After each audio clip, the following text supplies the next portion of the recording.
আচ্ছা, আমাকে কি শোনা যাচ্ছে? ফোনে হচ্ছে তুমি সব মিউট করে ফেলো। ওয়েট।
আচ্ছা, এখন কি ঠিক আছে সব? কমেন্টে একটু জানাই।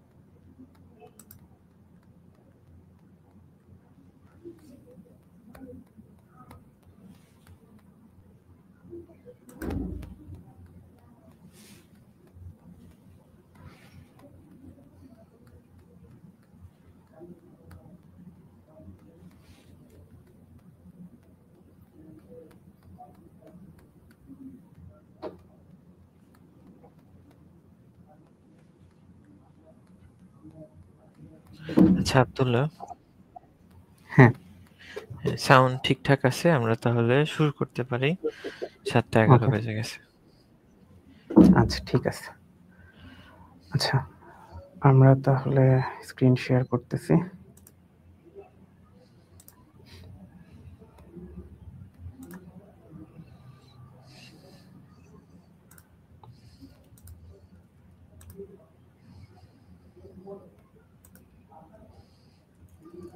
আচ্ছা, স্ক্রিন কি দেখা যাচ্ছে?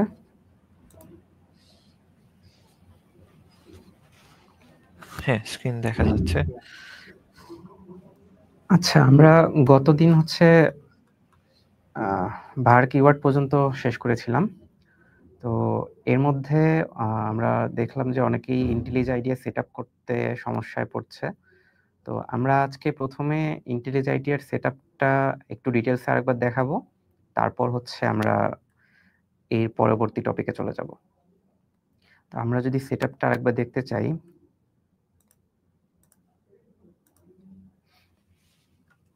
আমরা IntelliJ আচ্ছা, কমিউনিটি তোমার স্ক্রিন এডিশনটা শেয়ার ডাউনলোড অফ করব। হয়ে গেছে। আচ্ছা, শেয়ার অফ হয়ে গেছে।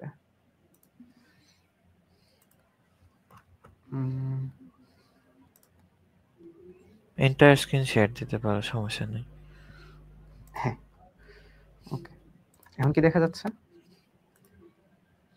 এখন দেখা যাচ্ছে। ওকে।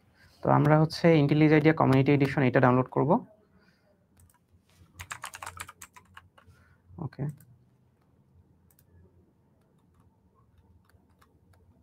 তো এখানে নিচে গেলে হচ্ছে আমরা IntelliJ IDEA কমিউনিটি এডিশনটা পেয়ে যাব।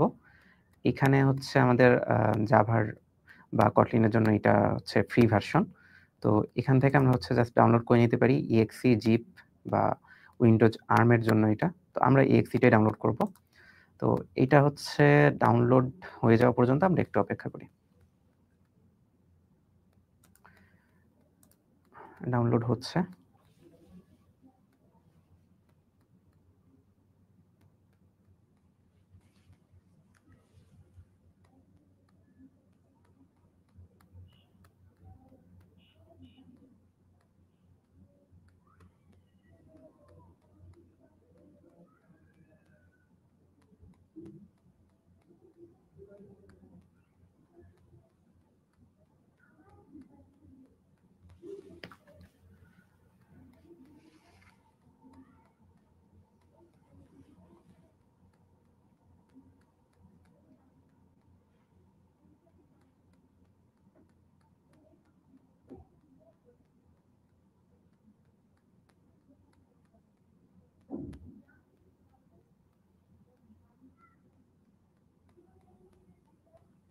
আচ্ছা, আমাদের ডাউনলোডটা হয়ে গিয়েছে।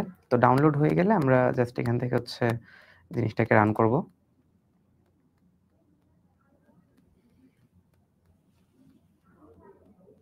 তো আমরা দেখতে পাচ্ছি যে এখানে একটা স্ক্রিন আসছে যে do you want to allow this app to make changes to your device.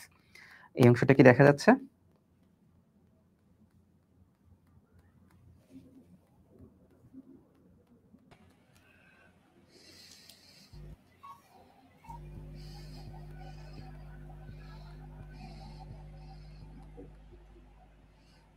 আচ্ছা আব্দুল্লাহ, তুমি এই মুহূর্তে কি দেখাচ্ছ? আচ্ছা, আমরা হচ্ছে এখন ইনস্টলেশনটা দেখাচ্ছি ইন্টেলিজ আইডিয়ার। হ্যাঁ হ্যাঁ, তুমি কি হচ্ছে ইনস্টলেশন ফাইলে ক্লিক করছো? হ্যাঁ, হ্যাঁ, হ্যাঁ। আচ্ছা, ওই ডায়লগ বক্সটা দেখা যাচ্ছে না। ওকে, তো ওইখানে ক্লিক করলে একটা ডায়লগ বক্স আসবে। ওইখান থেকে আমরা জাস্ট ইয়েস ক্লিক করলে আমরা হচ্ছে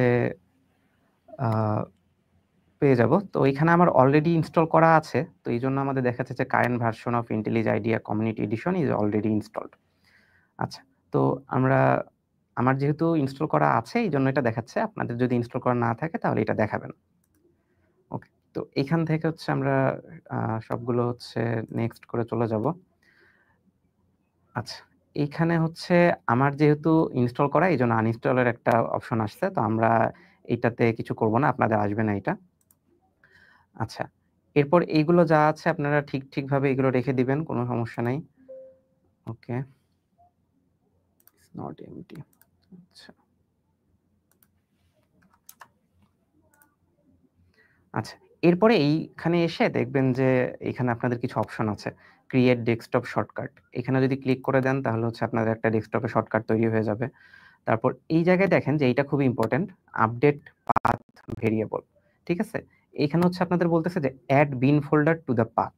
তো আপনারা হয়তোবা অনেকেই প্রবলেমটা ফেস করছেন যে আপনারা যখন কম্পাইল করতে যাচ্ছিলেন জাভা সি দিয়ে, জাভা সি hello.java এটা যখন করতে যাচ্ছিলেন বা জাভা হ্যালো এই ধরনের কাজগুলো যখন করতে যাচ্ছিলেন টার্মিনাল থেকে, তখন হচ্ছে দেখাচ্ছিল যে Java is not recognized as a command বা এরকম কিছু একটা দেখাচ্ছিল এরর হিসেবে। তো ওইটার কারণ হচ্ছে যে আপনাদের সিস্টেমে এনভায়রনমেন্ট ভেরিয়েবল সেট করা হয়নি। তো আপনারা এই যে এখানে দেখতেছেন যে আপডেট পাথ ভেরিয়েবল, এটা যদি ক্লিক করে দেন তাহলে হচ্ছে আপনাদের এটা হচ্ছে অটোমেটিক্যালি আপনাদের সিস্টেমের মধ্যে এনভায়রনমেন্ট ভেরিয়েবলটা সে সেট করে দিবে। আপনাদের ম্যানুয়ালি করতে হবে না। আর এটা করে দিলে আপনাদের ওইটা হচ্ছে কম্পাইল সমস্যা হওয়ার কথা না আর। আচ্ছা, তারপরে এখানে দেখবেন যে আপডেট কনটেক্সট মেনু, এখানে বলছে যে add open folder as project. আমি গতদিন হচ্ছে প্রজেক্ট তৈরি করার ২ টা উপায় দেখাইছিলাম। একটা হচ্ছে যে আমরা ইন্টেলিজের মধ্যে নিউ প্রজেক্ট তৈরি করতে পারি, অথবা আমরা আমাদের ফাইল ম্যানেজারে যেয়ে একটা ফোল্ডার ক্রিয়েট করে ওইটাকে ইন্টেলিজের মাধ্যমে ওপেন করলেও হবে। তো ওইখানে আমি দেখাচ্ছিলাম যে আমি যেভাবে ওপেন করছি ফোল্ডারটা, সেখানে হচ্ছে যে আমি ফোল্ডারের উপরে রাইট ক্লিক করে ওপেন ফোল্ডার অ্যাজ প্রজেক্ট এটা করেছিলাম। তো আপনি যদি এই অপশনটা এখান থেকে সিলেক্ট না করেন তাহলে আপনার ওই জিনিসটা দেখাবে না। তো এই অপশনটা আপনারা সিলেক্ট করে নিবেন। এরপর এখান থেকে হচ্ছে আপনি কি ল্যাঙ্গুয়েজে কাজ করতে চান সেগুলো সিলেক্ট করে নিতে পারেন। এগুলো সিলেক্ট করে নিতে পারেন। এরপর নেক্সট এ ক্লিক করার পরে আপনার হচ্ছে জাস্ট ইনস্টল হয়ে যাবে। আর কিছু করতে হবে না। তো আমার যেহেতু অলরেডি ইনস্টল করা আছে আর এখন ইনস্টল করতে গেলে আমাকে আবার রিস্টার্ট করতে হবে। তো এইজন্য আমি আর আগাচ্ছি না। এতটুকু করে নেওয়ার পরে আপনারা জাস্ট নেক্সট এ যাওয়ার পর ইনস্টল করে নিলেই হয়ে যাবে। ওকে, আমার মনে হয় এতটুকু আ সবাই বুঝতে পেরেছেন? আমরা একটু কমেন্টে জানাই।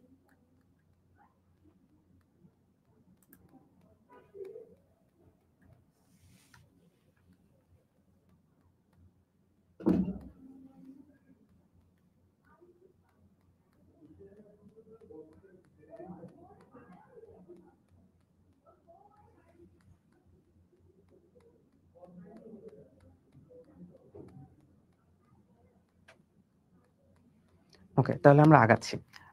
আমরা হচ্ছে যারা হচ্ছে এর আগে ইনস্টল করতে পারি নাই ঠিকভাবে, তারা আজকের ক্লাসের পরে ইনস্টল করিনি। কারণ এখন আমি যেভাবে দেখালাম ওইটা যদি করতে চান, তাহলে হচ্ছে আপনার রিস্টার্ট হবে। তো আপনারা ক্লাস থেকে হয়তোবা বের হয়ে যাবেন এর কারণে। তখন আপনাদের একটা সমস্যা হবে। আচ্ছা, তো আপনারা হচ্ছে ক্লাসের পরে এটা করে নিবেন, কোনো সমস্যা নেই। আপনারা ক্লাসে ঠিকভাবে মনোযোগ দেন। আচ্ছা।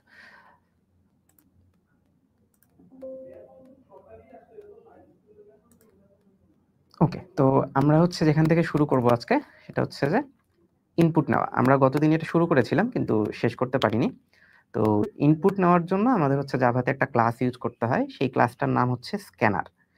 স্ক্যানার ক্লাস দিয়ে আমরা হচ্ছে ইনপুটগুলা নিতে পারি। তো স্ক্যানার ক্লাস দিয়ে কিভাবে ইনপুট নিতে হয় আমরা ওইটা এখন দেখব। তো এখানে দেখেন যে আপনার স্ক্যানার ক্লাস কিভাবে ইউজ করা হবে আমাদের স্লাইডে এটা বলে দেওয়া আছে। তো স্ক্যানার ক্লাস ১ম ইউজ করার জন্য ওই ক্লাসটাকে আমাদের হচ্ছে প্রোগ্রামের মধ্যে নিয়ে আসতে হয়। আপনারা যারা সি বা সি প্লাস প্লাস এর সাথে পরিচিত, তারা দেখবেন যে আপনাদের প্রোগ্রামের শুরুতে একটা কিছু লিখতে হয়। #include stdio.h অথবা সি প্লাস প্লাস এ আমরা যেটা লিখি #include iostream। তো ঠিক সেরকমই আমাদের হচ্ছে জাভাতে আপনি যদি ইনপুট নিতে চান, তো আপনাকেও কিছু একটা ইনক্লুড করতে হবে। তো জাভাতে এই জিনিসটা আমরা হচ্ছে ইম্পোর্ট দিয়ে করি। তো এটা হচ্ছে import java.util.scanner। তো এই জিনিসটা আসলে কি বোঝাচ্ছে আমাদের ওইটা এখনই বুঝতে হবে না। জাস্ট মনে রাখেন যে আপনাদের স্ক্যানার ক্লাসটা নিয়ে আসতে হবে ইনপুট নেওয়ার জন্য। এইজন্য আমরা এই কথাটা আমাদের প্রোগ্রামের মধ্যে লিখব। আচ্ছা, এরপরে আমাদের যেটা করতে হবে যে স্ক্যানার ক্লাসের একটা অবজেক্ট তৈরি করতে হবে। তো স্ক্যানার ক্লাসের অবজেক্ট বলতে কি বোঝাচ্ছি এটাও আজকে বোঝার দরকার নেই। আপনাদের যখন আমরা ক্লাস পড়াবো, অর্থাৎ অবজেক্ট ওরিয়েন্টেড প্রোগ্রামিং পড়াবো, তখন এই জিনিসটা খুব সুন্দরভাবে বুঝবেন আপনারা। তো যাই হোক, এতটুকু জেনে রাখেন যে স্ক্যানার ক্লাসটাকে ইউজ করার জন্য আপনাকে স্ক্যানার ক্লাসের একটা অবজেক্ট বানাইতে হবে। তো অবজেক্টটা বানাবো আমরা এইভাবে। ঠিক আছে? আচ্ছা। এরপরে যেটা করতে হবে যে আমরা জাস্ট হচ্ছে ইনপুট নেওয়ার জন্য এখন রেডি। আমরা এখন ইনপুট নিব। তো ইনপুট নেওয়ার জন্য আমরা অনেকগুলো ফাংশন ইউজ করতে পারি। এই ফাংশনগুলো এইভাবে কেন আসতেছে আমরা একটু দেখব। কোডের মধ্যেই দেখব। তো আমরা কোডে চলে যাচ্ছি। তো গতদিন আমরা হচ্ছে যেটা করেছিলাম যে ইনপুট নেওয়ার আগে পর্যন্ত শেষ করেছিলাম। ওইখান থেকে আজকে আমরা শুরু করব।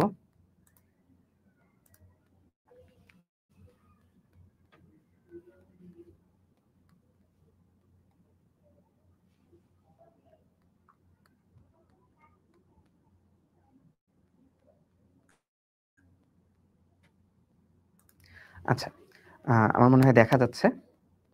আমি একটু বড় করে দিচ্ছি ফন্টটা।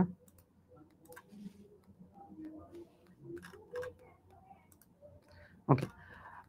ঠিক আছে, আমরা হচ্ছে গতদিন hello.java এই প্রোগ্রামটার মধ্যে হচ্ছে ভেরিয়েবল, প্রিন্টিং, ডেটা টাইপ এগুলো সম্পর্কে জেনেছিলাম।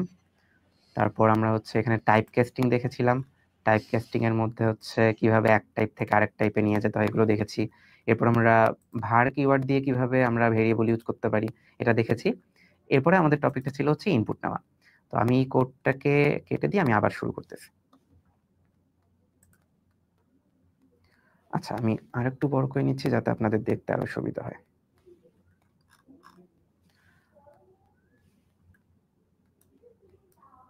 ওকে, তো আমি পুরো কোডটাই কেটে দিব, কেটে দিয়ে আবার শুরু করব। তো আমরা যেটা বলতেছিলাম যে স্ক্যানার ক্লাসটাকে ইউজ করার জন্য আমাদের অবশ্যই স্ক্যানারটাকে ইম্পোর্ট করতে হবে। তো ইম্পোর্টটা আমরা উপরে করে দিব, ক্লাসের একদম উপরে। Import java.util.scanner। এইটা করলে আমরা হচ্ছে এই স্ক্যানার ক্লাসটাকে এখানে ইউজ করতে পারবো, তাছাড়া আমরা করতে পারবো না। আচ্ছা, এরপরে আমাদের যেটা করতে হবে আমাদের মেইন ফাংশনে যাইতে হবে, যেটা আমরা গতদিনই বলেছিলাম যে এই মেইন ফাংশন ছাড়া আমরা কিছু করতে পারবো না। আর এটা শর্টকাটে আমরা কিভাবে করি, আমরা psvm লিখে যদি এন্টার চাপি তাহলে হচ্ছে মেইন ফাংশনটা চলে আসবে। ওকে, আচ্ছা, এরপর আমাদের যেটা করতে হবে যে স্ক্যানার ক্লাসের একটা অবজেক্ট বানাইতে হবে। তো স্ক্যানার ক্লাসের অবজেক্ট কিভাবে বানাই আমরা স্লাইডে দেখলাম যেটা ওই উপরেই আমরা বানাবো। এটা সমান হচ্ছে নিউ স্ক্যানার। ওকে, আর এই জায়গায় ব্র্যাকেটের মধ্যে আমাদের হচ্ছে একটা দিয়ে দিতে হবে সিস্টেম ডট ইন। আচ্ছা, তো এইভাবে হচ্ছে আমরা এখানে স্ক্যানার ক্লাসের অবজেক্টটা নিয়ে নিলাম। এখন স্ক্যানার ক্লাসের যে অবজেক্টটা পাচ্ছি এই অবজেক্টটাকে আমরা হচ্ছে ইউজ করে ইনপুট নিব।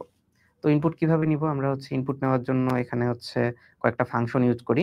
আমরা যে ফাংশনগুলো স্লাইডে দেখালাম এখানে হচ্ছে এইখানে দেখেন আপনারা যে স্ক্যানারের যে অবজেক্টটা আছে ওইটার পরে আমরা একটা ডট দিয়েছি, তারপরে একটা ফাংশন লিখেছি নেক্সট ইন্ট। আচ্ছা, এটার কাজ কি আমরা একটু দেখি।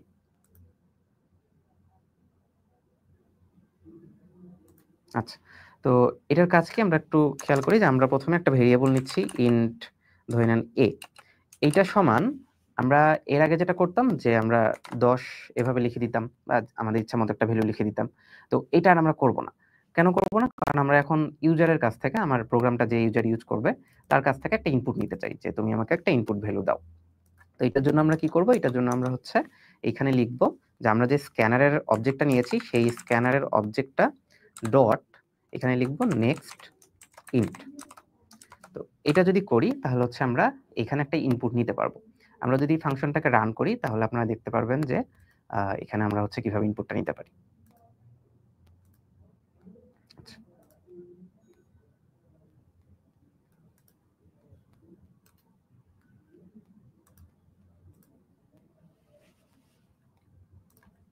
আচ্ছা, এখানে হচ্ছে আমাদের একটা সেমিকোলন দিতে হবে। ওকে, এখন আমরা হচ্ছে এখান থেকে খুব সহজেই হচ্ছে ইনপুটটা নিয়ে নিতে পারবো, সেটা আমরা এখন দেখি। আচ্ছা, এখানে একটা এরর আসতেছে, আমরা একটু এররটা সলভ করে ফেলি।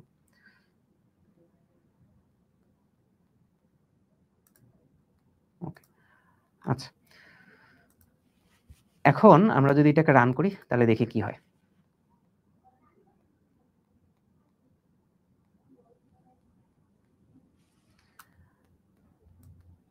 দেখেন আমার এই প্রোগ্রামটা কিন্তু কিছু করতেছে না, তাই না? আমরা যদি একটু নিচের দিকে তাকাই যে আমার প্রোগ্রামটা কিন্তু কিছুই করতেছে না।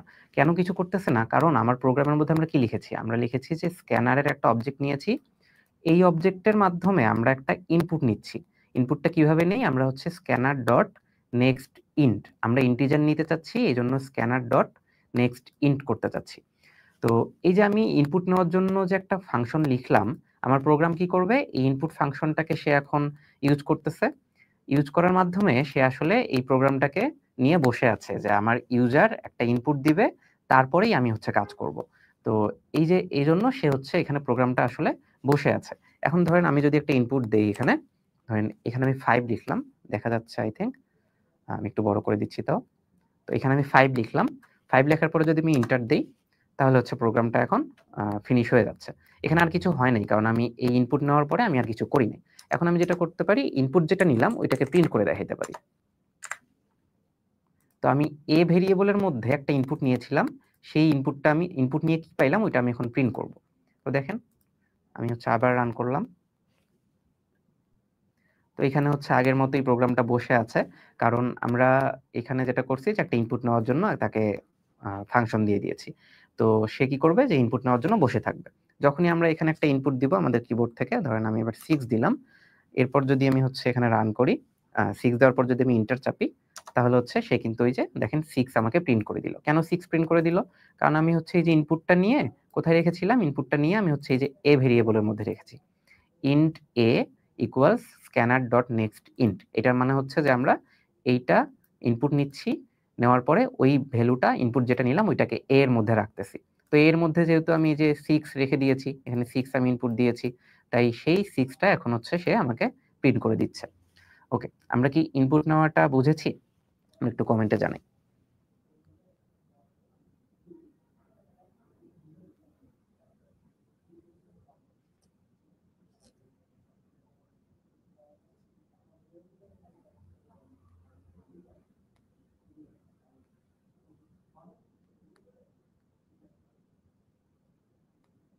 আচ্ছা, ইনপুট নেওয়া যদি আমরা বুঝে থাকি তাহলে আমরা এখন ইন্টিজার ইনপুট নেওয়া দেখলাম। এখন আমরা একইভাবে ডাবল ইনপুট নেওয়া দেখব। তো ডাবল ইনপুট নেওয়ার জন্য আমাদের একটা ডাবল ভেরিয়েবল নিতে হবে। তো ধরলাম ডাবল ডি, ভেরিয়েবলের নাম দিলাম ডি, এটা সমান হচ্ছে স্ক্যানার ডট নেক্সট। এবার আমি দিব ডাবল, কারণ এবার আমি ডাবল ইনপুট নিচ্ছি, এই জন্য নেক্সট ডাবল। দেখেন খুবই সুন্দর, নামগুলো দেখেন খুবই সুন্দর। আমরা ইন্টিজার ইনপুট নিচ্ছি, এই জন্য আমরা হচ্ছে নেক্সট ইন্ট লিখেছি। এরপর আমরা ডাবল ইনপুট নিচ্ছি, এই জন্য আমরা next double input, next double লিখেছি। এবার যদি আমি এটা প্রিন্ট করে দেখাই আপনাদের, এস আউট ডি, আমি ডি প্রিন্ট করে দেখালাম। আচ্ছা, এবার বলেন তো কি হবে? এবার আমরা কিন্তু দুইটা ইনপুট নিচ্ছি। প্রথমে আমরা এ ইনপুট নিচ্ছি, এর মধ্যে আমরা একটা ইন্টিজার ইনপুট নিব, দেন ওইটা আমরা প্রিন্ট করব। তারপরে আমরা একটা ডাবল ভেরিয়েবল ইনপুট নিচ্ছি, যেটা হচ্ছে আমরা নেক্সট ডাবল ইউজ করে নিচ্ছি, এবং সেটা ডি এর মধ্যে রাখতেছি। তারপর আমরা ওইটা প্রিন্ট করব। তো আমাদের এখানে দুইবার ইনপুট দিতে হবে। তো আমি যদি এটাকে রান করি,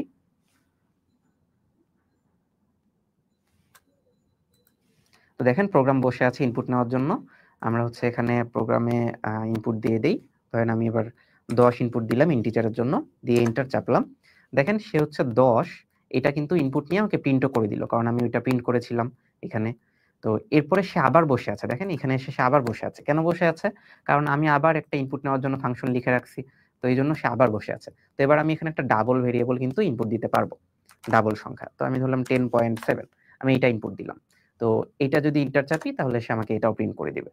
এটা প্রিন্ট করে দেওয়ার পর দেখেন যে সে প্রসেস ফিনিশ করে ফেলছে। কেন? কারণ আর ইনপুট নেওয়ার কিছু নাই, এবং সে অলরেডি প্রোগ্রামের সবকিছু করে ফেলছে। তো এই জন্য আর সে কিছু করতেছে না।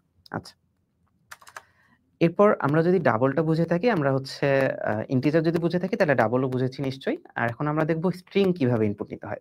আমরা গতদিন হচ্ছে কয়েক ধরনের ভেরিয়েবল দেখেছিলাম, তার মধ্যে ইন্টিজার, ডাবল ছিল, ফ্লোট ছিল, ক্যারেক্টার ছিল, বুলিয়ান ছিল, স্ট্রিং ছিল। তো ইন্টিজার, ডাবল যেভাবে নিতে পারি আমরা ইনপুট, আমরা একইভাবে হচ্ছে স্ট্রিংও ইনপুট নিতে পারি। তো স্ট্রিং কিভাবে ইনপুট নিব? তো আমরা প্রথমে একটা স্ট্রিং ভেরিয়েবল নিচ্ছি, স্ট্রিং ধরলাম এস, নামটা দিলাম এস। এটা সমান হচ্ছে আমরা scanner dot next, next line দিব। নেক্সট লাইন কেন? নেক্সট লাইনের কাজ হচ্ছে সে তার সামনে যে লাইনটাই পাবে, অর্থাৎ আমরা ইনপুট হিসেবে কিবোর্ড থেকে যে লাইনটাই দিব, সে সম্পূর্ণ লাইনটা সে ইনপুট হিসেবে নিয়ে নিবে। তো স্ট্রিং এ তো আমরা দেখেছিলাম যে আমরা অনেক কিছু রাখতে পারি, আমরা অনেকগুলো ক্যারেক্টার রাখতে পারি, এবং এভাবে হচ্ছে অনেকগুলো ক্যারেক্টারের সমন্বয়ে যদি আমাদের অনেকগুলো ওয়ার্ডও তৈরি হয়ে যায়, সেগুলো আমরা রাখতে পারি। তো এজন্য একটা লাইন সে সবকিছু নিয়ে নিবে, তারপর ওইটা স্ট্রিং এর মধ্যে রাখবে। তো আমরা একটু দেখি কিভাবে কাজ করে। তো আমরা যদি এখন এটা এস আউট করি, যে এস, তো এবার বলেন তো কি হবে? এবার আমরা কিন্তু তিনটা ইনপুট নিচ্ছি। প্রথমে আমরা হচ্ছে ইনপুট এ নিচ্ছি নেক্সট ইন্ট করে, এরপর আমরা ডি ইনপুট নিচ্ছি নেক্সট ডাবল করে, এরপর আমরা নেক্সট লাইন ইউজ করে আমরা একটা স্ট্রিং নিচ্ছি। তো দেখি এটা কি হয়। তো আগের মতোই বসে আছে। তো আমাদের কিছু ইনপুট দিতে হবে। তো আমরা যদি ইন্টিজারটা ইনপুট দিয়ে দেই, ধরলাম 12 দিলাম, 12 প্রিন্ট হলো। আমরা যদি একটা ডাবল ইনপুট দেই 5.5, 5.5 প্রিন্ট হলো। আচ্ছা, এখানে দেখেন কি হচ্ছে যে স্ট্রিং এস, এটা আমরা যখন ইনপুটটা নিচ্ছিলাম, সে কিন্তু আর ইনপুটটা নেয় নাই। দেখেন আমি যখন 5.5 চেপে যখন ইন্টার চেপেছি, তখন সে কিন্তু প্রোগ্রাম থেকে বের হয়ে আসছে। এটার কারণ হচ্ছে যে আমরা যে ইন্টার চাপি কিবোর্ডের মাধ্যমে, এটাও আসলে একটা ক্যারেক্টার হিসেবে আমাদের প্রোগ্রামে যায়। অর্থাৎ ইন্টার যে আমরা প্রেস করি, এটা আসলে একটা ক্যারেক্টার হিসেবে আমার প্রোগ্রামে যায়। তো যখন সে দেখতেছে যে আমি ডাবল প্রিন্ট ইনপুট নেওয়ার পরে আমি কি নিচ্ছি, যে নেক্সট লাইন নিচ্ছি, তখন সে ওই ইন্টারটাকে আসলে নিয়ে নিচ্ছে। ঠিক আছে? তো ইন্টারটাকে যেহেতু সে নিয়ে নিচ্ছে, এই জন্য আসলে আমরা এই স্ট্রিংটা নিতে পারছি না। তো আমরা এক কাজ করি, আমরা হচ্ছে এই উপরের গুলো কেটে দেই, উপরের গুলো কেটে নিয়ে দেখি যে কি হয়। অর্থাৎ কমেন্ট করে দিচ্ছি আমরা, যাতে উপরেগুলো আর এক্সিকিউট না হয়। আমরা প্রথমে একটা স্ট্রিং নিব। তো দেখেন এবার কিন্তু হচ্ছে প্রোগ্রামটা বসে আছে।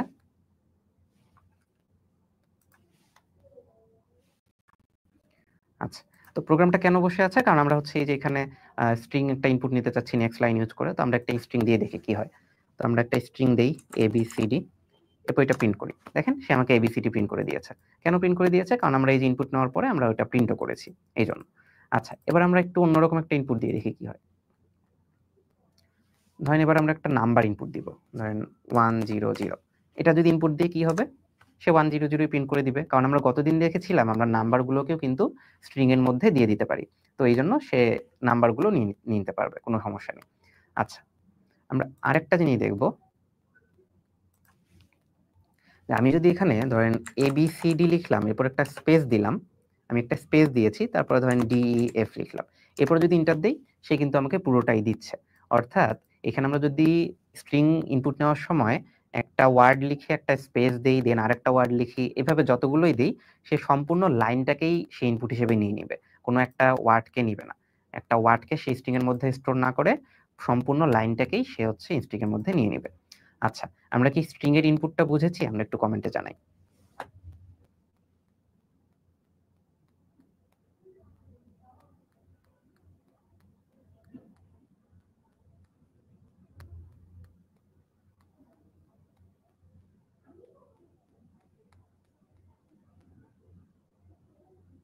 ওকে, আচ্ছা, এখন আমরা হচ্ছে স্ট্রিং এর যদি ইনপুট নেওয়া শিখে ফেলি, তাহলে হচ্ছে আমাদের মোটামুটি ইনপুটের পার্ট কমপ্লিট। আমরা হচ্ছে ইন্টিজার ইনপুট নেওয়া শিখলাম, ডাবল ইনপুট নেওয়া শিখলাম এবং স্ট্রিং এটাও ইনপুট নেওয়া শিখলাম।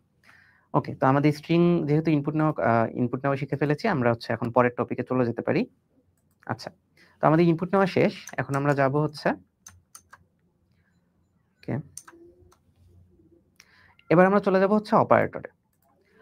অপারেটর হচ্ছে আমাদের এখানে অনেক ধরনের হতে পারে। তো অপারেটরের মধ্যে আব্দুল্লাহ, আমরা একটু ইন্টারাপ্ট করি। হ্যাঁ, একজন হচ্ছে যে এন্টারের বিষয়টা বুঝে না, ওটা একটু আবার দেখাবো। ও আচ্ছা, ইন্টারের বিষয়টা আমরা একবার তাহলে রিক্যাপ করতেছি। ওকে, ধন্যবাদ কমেন্ট করার জন্য। যেহেতু বুঝে নেই, আমরা অবশ্যই এটা রিক্যাপ করব।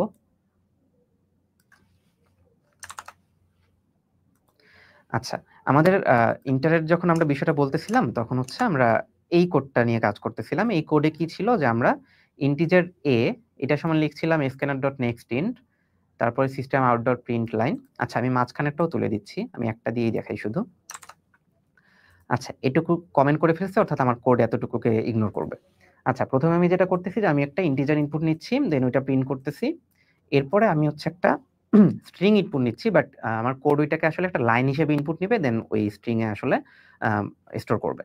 তো আমি যেটা বোঝাতে চাচ্ছিলাম যে আমরা যেহেতু একটা এই ইন্টিজার ইনপুট নিচ্ছি, তো ইন্টিজার ইনপুট নেওয়ার পরে ইনপুটটাকে দিয়ে দেওয়ার জন্য আমাদের কি করতে হয়? একটা ইন্টার চাপতে হয়।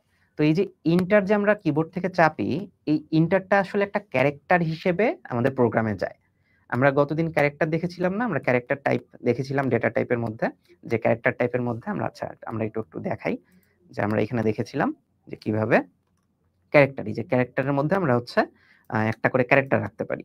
তো আমরা যে কিবোর্ডে ইন্টার চাপি, ওইটাও আসলে প্রোগ্রামের কাছে একটা ক্যারেক্টার হিসেবে যায়। তো যেটা হচ্ছে যে আমরা যখন ইন্টারটা চাপতেছি, তখন যেটা হচ্ছে এই যে নেক্সট লাইন দিয়ে আমার সামনে কিছু একটা ইনপুট নেওয়ার কথা, তো সেই ইনপুটে আসলে ওই এন্টার ক্যারেক্টারটা চলে যাচ্ছে। আমরা এখনই বললাম এন্টার একটা ক্যারেক্টার, সেই এই যে নেক্সট লাইনের মধ্যে আসলে ওই ইন্টার ক্যারেক্টারটা চলে যাচ্ছে। তো ইন্টার ক্যারেক্টারটা যেহেতু সে ইনপুট নিয়ে নিয়েছে, সে তো আর কিছু ইনপুট নিবে না, এজন্য সে প্রোগ্রামটা শেষ করে দিয়েছে। আচ্ছা, আমরা একটু চালিয়ে দেখি আবার। এই যে প্রথমে আমার প্রোগ্রামটা বসে আছে যে সে একটা ইন্টিজার ইনপুট নিবে, কারণ আমরা ইন্টিজার ইনপুট নেওয়ার জন্য কোড লিখে রাখছি। তো এই যে আমি যখন একটা ইন্টিজার ইনপুট দিচ্ছি 10, এইটা ইনপুট দেওয়ার জন্য আমাকে একটা ইন্টার চাপতে হবে। তো ইন্টারটা যখনই চাপবো, ওই ইন্টারটা একটা ক্যারেক্টার হিসেবে আমার প্রোগ্রামের কাছে চলে যাবে। সেই ক্যারেক্টারটা এই যে স্ক্যানার ডট নেক্সট লাইনের মাধ্যমে আমার প্রোগ্রাম নিয়ে নিবে।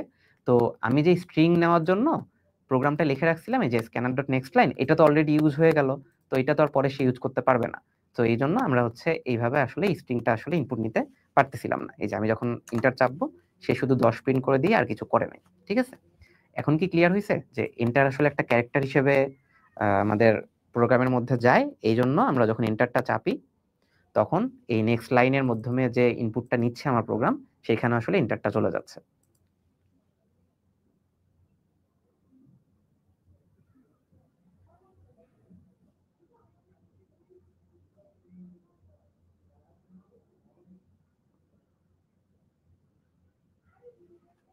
আচ্ছা, আর আমরা পরে এটা কমেন্ট আউট করে দিলে যেটা হয় যে আমরা তখন তো আর আগে কোনো কোড লিখতেছি না, আগে কোনো ইনপুট নিচ্ছি না, তখন হচ্ছে আসলে আমরা আগে কোনো এন্টার চাপতেছি না।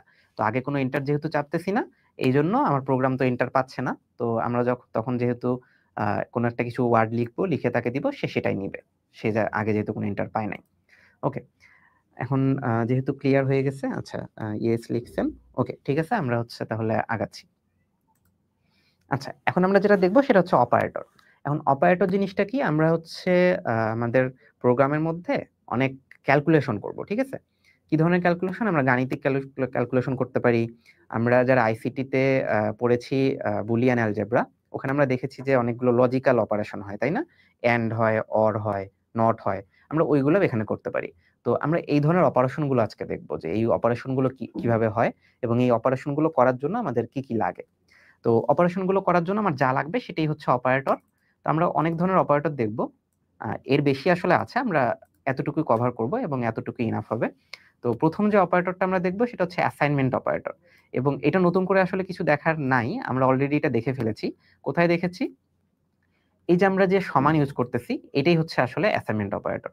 ঠিক আছে? আমরা প্রোগ্রামের মধ্যে আমরা প্রায় প্রত্যেকটা প্রোগ্রামে এইভাবে সমান ইউজ করেছি, তাই না? আমরা এই যে এখানে গতদিন যখন ডেটা টাইপস ভেরিয়েবলস পড়তেছিলাম, তখনও আমরা কিন্তু এই সমানটা ইউজ করেছি। ঠিক আছে?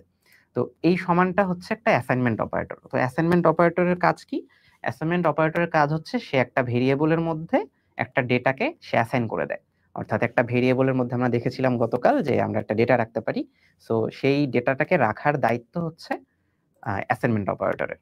ঠিক আছে? তো অ্যাসাইনমেন্ট অপারেটর নিয়ে আমরা আর কিছু বলতে চাচ্ছি না, কারণ এটা খুবই সহজ একটা জিনিস যে আমরা সমান দিয়ে যাই করতেছি সেটাই হচ্ছে একটা অ্যাসাইনমেন্ট অপারেটর। আচ্ছা, আমরা নেক্সট যেটাতে যাব সেটা হচ্ছে হলো অ্যারিথমেটিক অপারেটর। অ্যারিথমেটিক অপারেটর, তো অ্যারিথমেটিক অপারেটর এটার নাম শুনে আমরা বুঝতেছি যে এখানে আমরা কিছু গাণিতিক কাজকর্ম করতে যাচ্ছি। তো অ্যারিথমেটিক অপারেটর কোনগুলো? অ্যারিথমেটিক অপারেটর হচ্ছে আমরা যে যোগ, বিয়োগ, গুণ, ভাগ এগুলো করি, এগুলোই হচ্ছে অ্যারিথমেটিক অপারেটর। তো আমরা এগুলো এক এক করে দেখব। আচ্ছা, তো আমি একটা নতুন ক্লাস খুলে নিচ্ছি, অ্যারিথমেটিক অপারেটরস।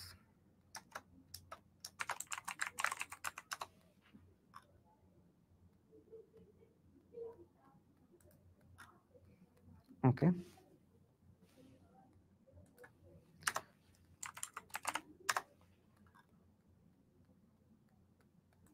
আচ্ছা, তো এই অ্যারিথমেটিক অপারেটর আমরা যখন দেখব, আমরা হচ্ছে কয়েকটা দেখব। আমরা হচ্ছে প্রথমে এডিশনের জন্য দেখি। এডিশনের অর্থাৎ আমরা প্লাস দিয়ে কিভাবে কাজ করে এটা একটু দেখব। এটা অনেকের কাছে মনে হতে পারে যে এটা তো খুবই সহজ জিনিস, তবুও যারা একদম বিগিনার আছেন তাদের জন্য আমরা হচ্ছে এটা একটু দেখাচ্ছি যে এগুলো কিভাবে কাজ হয়। তো আমরা হচ্ছে এখানে একটা ভেরিয়েবল নিব, ইন্টিজার ধরলাম a, এটাতে আমি কোনো ভ্যালু সেট করতেছি না। আমি যেটা করব যে a ইকুয়ালস টু 5 প্লাস 6 এটা করব। ঠিক আছে? তো এখানে যেটা হবে, আচ্ছা কিছু একটা ঝামেলা হচ্ছে।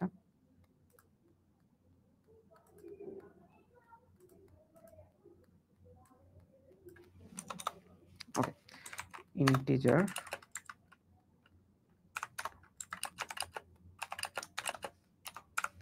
আচ্ছা, তো আমরা হচ্ছে এখানে ইন্টিজার a দিলাম, দেন a ইকুয়ালস টু 5 প্লাস 6 করলাম। তো এটাতে কি হবে? আমরা হচ্ছে এই যে এখানে ইউজ করেছি অ্যাসাইনমেন্ট অপারেটর। তো অ্যাসাইনমেন্ট অপারেটরের কাজ কি? সে হচ্ছে এই ভেরিয়েবলের মধ্যে একটা ডেটাকে রাখবে। কোন ডেটাকে রাখবে? অ্যাসাইনমেন্ট অপারেটরের ডানে যা আছে সেই ডেটাটাকে রাখবে। এখন অ্যাসাইনমেন্ট অপারেটর ডানে কি আছে?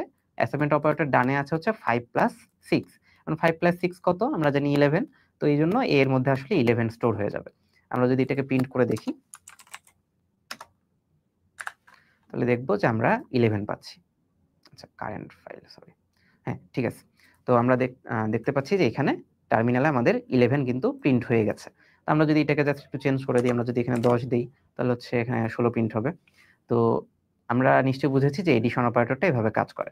তো এরপর এখানে হচ্ছে আমরা যদি আরো দিয়ে দিই, ধরেন আমি এখানে আরো দিচ্ছি, হ্যাঁ? আমি এখানে 3টা, 4টা, 5টা যতটা ইচ্ছা দিতে পারি। তো সবগুলো যোগফল সে আমাকে কিন্তু দিয়ে দিবে।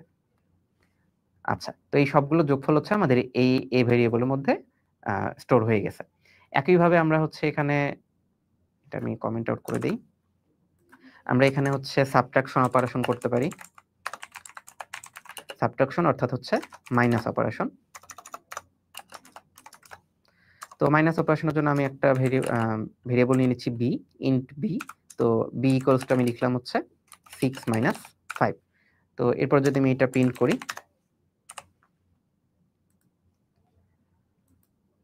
তো সে আমাকে হচ্ছে অ্যান্সারে 1 কিন্তু দিয়ে দিবে। তো এইভাবে হচ্ছে আমাদের প্রত্যেকটা অপারেটরই কাজ করে। আমরা একইভাবে হচ্ছে গুণ, ভাগ এগুলো ইউজ করতে পারি। তো আমরা হচ্ছে গুণটাতে একটু যাই। তো আমি আরেকটা ভেরিয়েবল নিচ্ছি ইন্ট m। এই m এর মধ্যে আমি রাখতেছি হচ্ছে 5 ইনটু 6। আচ্ছা, এখানে একটা, আচ্ছা ওয়েট, 5 ইনটু আচ্ছা, এখানে একটু খেয়াল করবেন যে আমরা কিন্তু প্রোগ্রামের মধ্যে গুণ বোঝাতে এই অ্যাস্টেরিস্ক চিহ্নটা ইউজ করি, ঠিক আছে? তো অ্যাস্টেরিস্ক দিয়ে আমরা আসলে গুণ বুঝাই।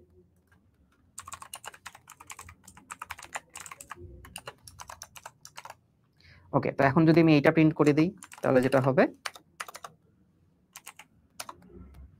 তো সে আমাকে হচ্ছে 5 গুণ 6 অর্থাৎ অ্যান্সারটা প্রিন্ট করে দিবে।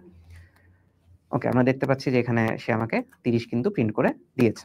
তো এইভাবে হচ্ছে অপারেটরগুলো কাজ করতেছে। লাস্ট আমরা যেটা দেখব এই 4টার মধ্যে সেটা হচ্ছে ডিভাইড অপারেটর। তো ডিভিশনের জন্য আমরা যেটা ইউজ করি সেটা হচ্ছে আমরা স্ল্যাশ ইউজ করি, ঠিক আছে? তো স্ল্যাশ কিভাবে ইউজ করি আমরা একটু দেখি। আমরা ইন্টিজার নিলাম, ইন্টিজার ধরেন ডি এটা নিলাম। আচ্ছা, আমরা এর আগেরগুলোতে হচ্ছে এই যে ইন্ট এম লিখে আবার পরের লাইনে লিখেছি। আপনি চাইলে এটাকে এক লাইনেও লিখতে পারেন। আগেরগুলোতেও এক লাইনেই লিখতে পারবেন, কোনো সমস্যা নেই। তো আমি লিখলাম হচ্ছে যে 6/2, ঠিক আছে? আপনারা দেখতে পাচ্ছেন আমি 6 লিখেছি, তারপর হচ্ছে এই স্ল্যাশটা দিয়েছি। এই স্ল্যাশের মানে হচ্ছে ডিভাইড করা। ওকে, আমি যদি এখন এটা প্রিন্ট করে দিই,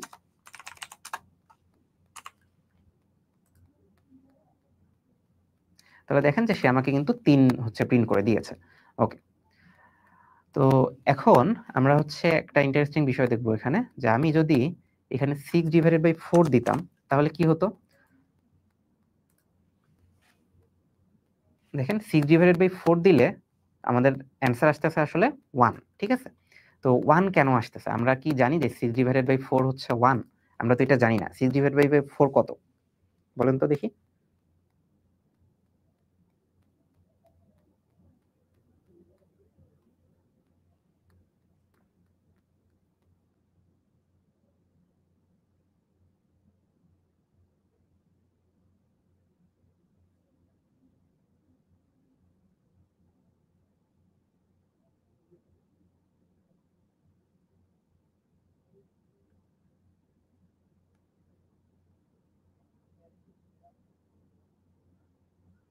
আচ্ছা, হ্যাঁ, 6/4 হচ্ছে 1.5। তো আমাকে তাহলে 1.5 কেন দিল না? আচ্ছা, তো আমরা গতদিন দেখেছিলাম টাইপ কাস্টিং নামে একটা জিনিস আছে, তাই না? তো দেখেন আমরা হচ্ছে এখানে ডিভিশন করতেছি, ঠিক আছে, কিন্তু এখানে আমি কিন্তু ইন্টিজার একটা ভেরিয়েবল নিচ্ছি, তাই না? তো আমি যেহেতু ইন্টিজার ভেরিয়েবলের মধ্যে আমার ভাগফলটাকে রাখতেছি, তাই সে কিন্তু আমাকে ওই দশমিকের পরের অংশটা দিবে না। আচ্ছা, আমরা একটা তাহলে এখানে ডাবল নিয়ে দেখি কি হয়। আমি ইন্টিজারের বদলে ডাবল নিলাম। ডাবল কেন নিলাম? কারণ আমি হচ্ছে দশমিক সহ রেজাল্টটা চাই। এবার দেখি কি হয়। এবার সে কিন্তু আমাকে 1.0 দিয়েছে। কেন দিয়েছে 1.0 একটু চিন্তা করেন। যে আমি এবারও কিন্তু 1.5 পাওয়ার কথা। কারণ আমি এবার ডাবল ইউজ করতেছি, তাহলে হচ্ছে দশমিক সংখ্যা সে নিতে পারে। কিন্তু দশমিক সংখ্যা সে কিন্তু নিল না, 1.0 দিল। এটার কারণ হচ্ছে এই যে 6 যেটা আছে এটা হচ্ছে একটা ইন্টিজার নাম্বার। আমার প্রোগ্রাম এটাকে ইন্টিজার নাম্বার হিসেবে কাউন্ট করে। তারপর 4 যেটা আছে এটা হচ্ছে একটা ইন্টিজার নাম্বার। তো আমার প্রোগ্রাম এটাকে একটা ইন্টিজার নাম্বার হিসেবে কাউন্ট করে।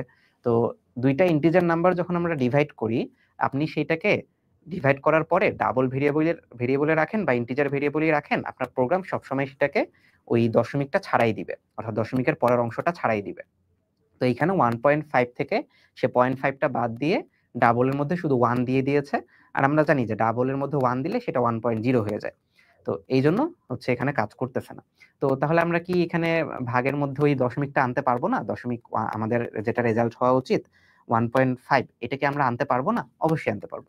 আমরা কি করব? আমরা হচ্ছে এখানে একটা 1.0 দিয়ে এই পুরো অংশটাকে গুণ করব। দেখেন এই গুণটা করলে কি হয়। আচ্ছা,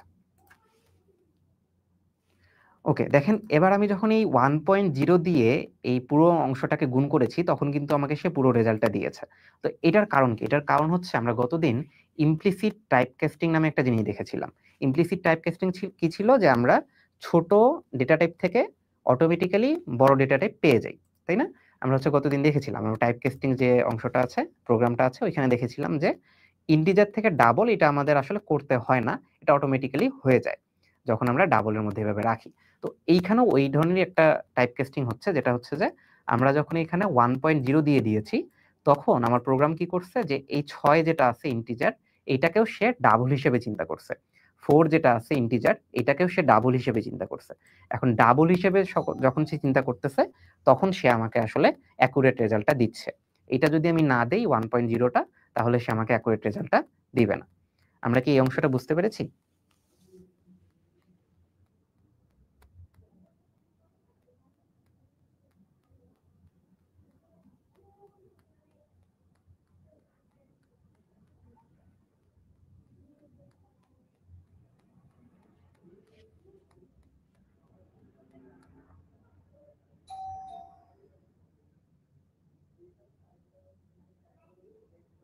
আচ্ছা, আমরা যেহেতু এটা বুঝতে পেরেছি তাহলে আমাদের ডিভিশন নিয়ে আর তেমন কিছু সমস্যা থাকার কথা না।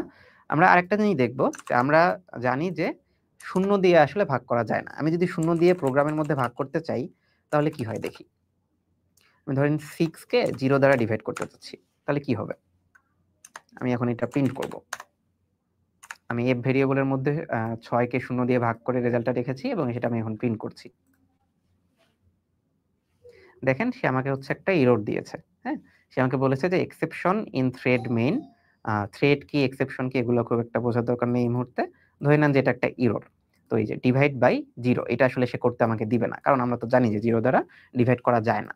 তো এজন্য সেটা সে আমাকে করতে দিবে না। তো এটা আসলে এক্সেপশন দিবে। ওকে। তো আমরা আশা করি যে এরিথমেটিক অপারেটর সম্পর্কে আমরা মোটামুটি একটা ধারণা আসছে। তো আমরা হচ্ছে যোগ বিয়োগ গুণ ভাগ এগুলো তো জানি।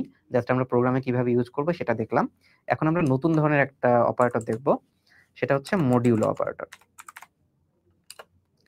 এটাকে আমরা হচ্ছে পার্সেন্টের চিহ্ন দ্বারা প্রকাশ করি। এখন মডিউলো অপারেটরটা কি? এটা আমরা হচ্ছে একটু বোঝার চেষ্টা করি। ওকে। আমরা একটু হচ্ছে একটা ভাগের কেস চিন্তা করি যে আমরা যদি 10 কে 4 দ্বারা ভাগ করি তাহলে রেজাল্ট কি হবে? আমরা যদি হচ্ছে চিন্তা করি যে আমি ইন্টিজার ডিভিশন করতেছি, অর্থাৎ একটা ইন্টিজার নাম্বারকে একটা ইন্টিজার নাম্বার দ্বারা ভাগ করতেছি, তাহলে প্রোগ্রাম কি করবে? আমাকে একটু উত্তর দিয়েন।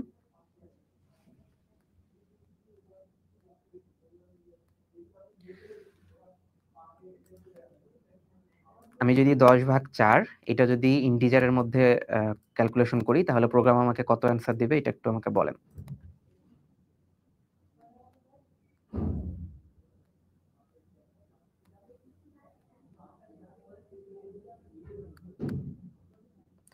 আচ্ছা, একজন প্রশ্ন করেছেন যে 1.00 দিয়ে মাল্টিপ্লাই করলে কি হবে?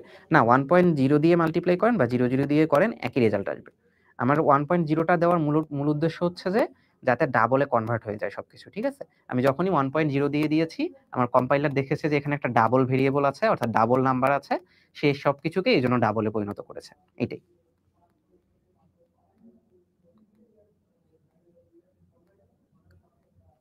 আচ্ছা, আরেকজন প্রশ্ন করেছেন যে ক্লাস ক্রিয়েট করার টাইমে যে নাম দিব এন্ড পাবলিক ক্লাস এরপরে যেটা লেখা থাকবে ওইটা কি সেম হতে হয়? হ্যাঁ, এটা হচ্ছে সেম হতে হয়। আপনারা একটু খেয়াল রাখবেন এটা যে আপনারা এখানে ক্লাসের নাম দিবেন যা এখানেও তাই থাকতে হবে। ঠিক আছে?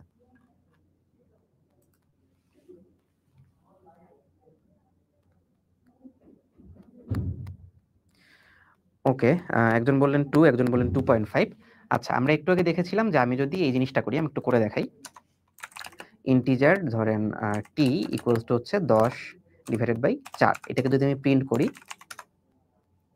তাহলে হচ্ছে সে কিন্তু আমাকে অ্যান্সার হিসেবে 2 দিবে। আপনারা নিশ্চয়ই দেখতে পাচ্ছেন যে সে আমাকে অ্যান্সার হিসেবে 2 দিয়েছে। কেন দিয়েছে? আমরা একটু আগে এটা ডিসকাস করেছি যে এটা আসলে সে ইন্টিজার হিসেবে চিন্তা করবে। তো 10/4 এর পরে যেহেতু 2.5 হয় সে আমাকে 0.5 টা বাদ দিয়ে দেখাবে। আচ্ছা, তো এই যে 10/4 যে করলাম এখানে আমি তো রেজাল্ট হিসেবে 2 পাইলাম। আমার কিছু একটু বাকি আছে না? আমি 10/4 করলে আমার রেজাল্ট আসে 2, একটা ভাগশেষ থেকে যায় না? ভাগশেষ কত থাকে বলুন তো? ভাগশেষও কিন্তু 2 থাকে, তাই না? আমরা যদি 10 কে 4 দ্বারা ভাগ করি একটু চিন্তা করেন, ভাগশেষ হচ্ছে 2 থাকে। তো এই যে ভাগশেষটা বের করার একটা উপায় হচ্ছে এই মডিউলো। ঠিক আছে? আমরা যখন মডিউলো অপারেটর ইউজ করব সেটা আসলে আমাকে একটা ভাগশেষ বের করে দিবে। তো আমরা একটু দেখি যে মডিউলো অপারেটর দিয়ে আমরা কিভাবে ভাগশেষ বের করতে পারি। তো আমরা যেটা করব ইন্টিজার n নামে একটা ভেরিয়েবল নিলাম। এটার মধ্যে আমি হচ্ছে 10 কে ধরেন আমি 3 দিয়ে ভাগ করতে চাই। 10 কে 3 দিয়ে ভাগ করলে কত ভাগশেষ থাকে সেইটা চাই। তো এটার জন্য আমি কি করব? 10% এর চিহ্নটা দিব, এরপর আমি 3 দিব। আচ্ছা, এটা যদি করি তাহলে হচ্ছে আমার এই n ভেরিয়েবলের মধ্যে 10% 3 এইটার রেজাল্ট আসবে। এখন 10% 3 এটার রেজাল্ট আসলে কি? এটা আসলে আমরা যদি 3 দ্বারা 10 কে ভাগ করি তাহলে যে ভাগশেষ থাকে সেই ভাগশেষটা হচ্ছে আমাদের অ্যান্সার। তো আমি যদি এটা প্রিন্ট করি এটা, তাহলে আমার অ্যান্সার আসবে হচ্ছে 1। কেন 1 আসবে? কারণ আমরা জানি যে 10 কে যদি আমরা 3 দ্বারা ভাগ করি তাহলে অবশ্যই 1 পাওয়া যায়। আচ্ছা, তো এইভাবে হচ্ছে আমাদের মডিউলো অপারেটরটা কাজ করে। আমরা আরেকটা উদাহরণ দিয়ে দেখি যে আমরা 10/3 দেখলাম। আরেকটা দেখি।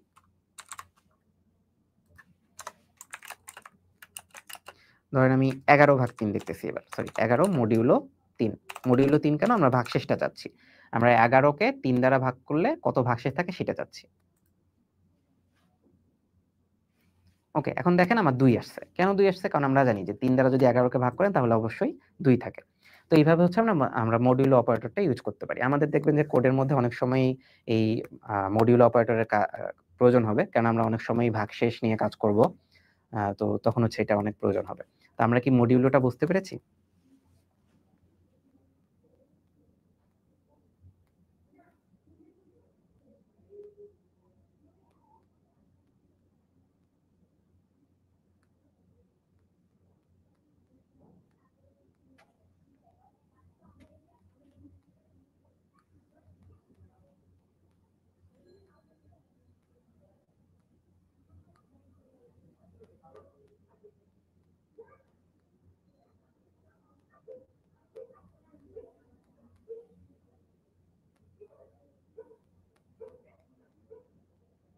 আচ্ছা, আমরা তাহলে মডিউলোটা যদি বুঝে থাকি আমাদের এরিথমেটিক অপারেটর নিয়ে আর তেমন সমস্যা হওয়ার কথা না।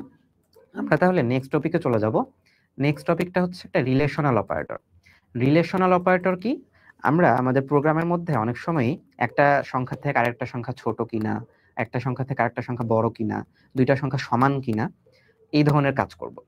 ঠিক আছে? তো এইগুলো করার জন্য আমাদের আসলে প্রয়োজন হয় রিলেশনাল অপারেটর। ওকে।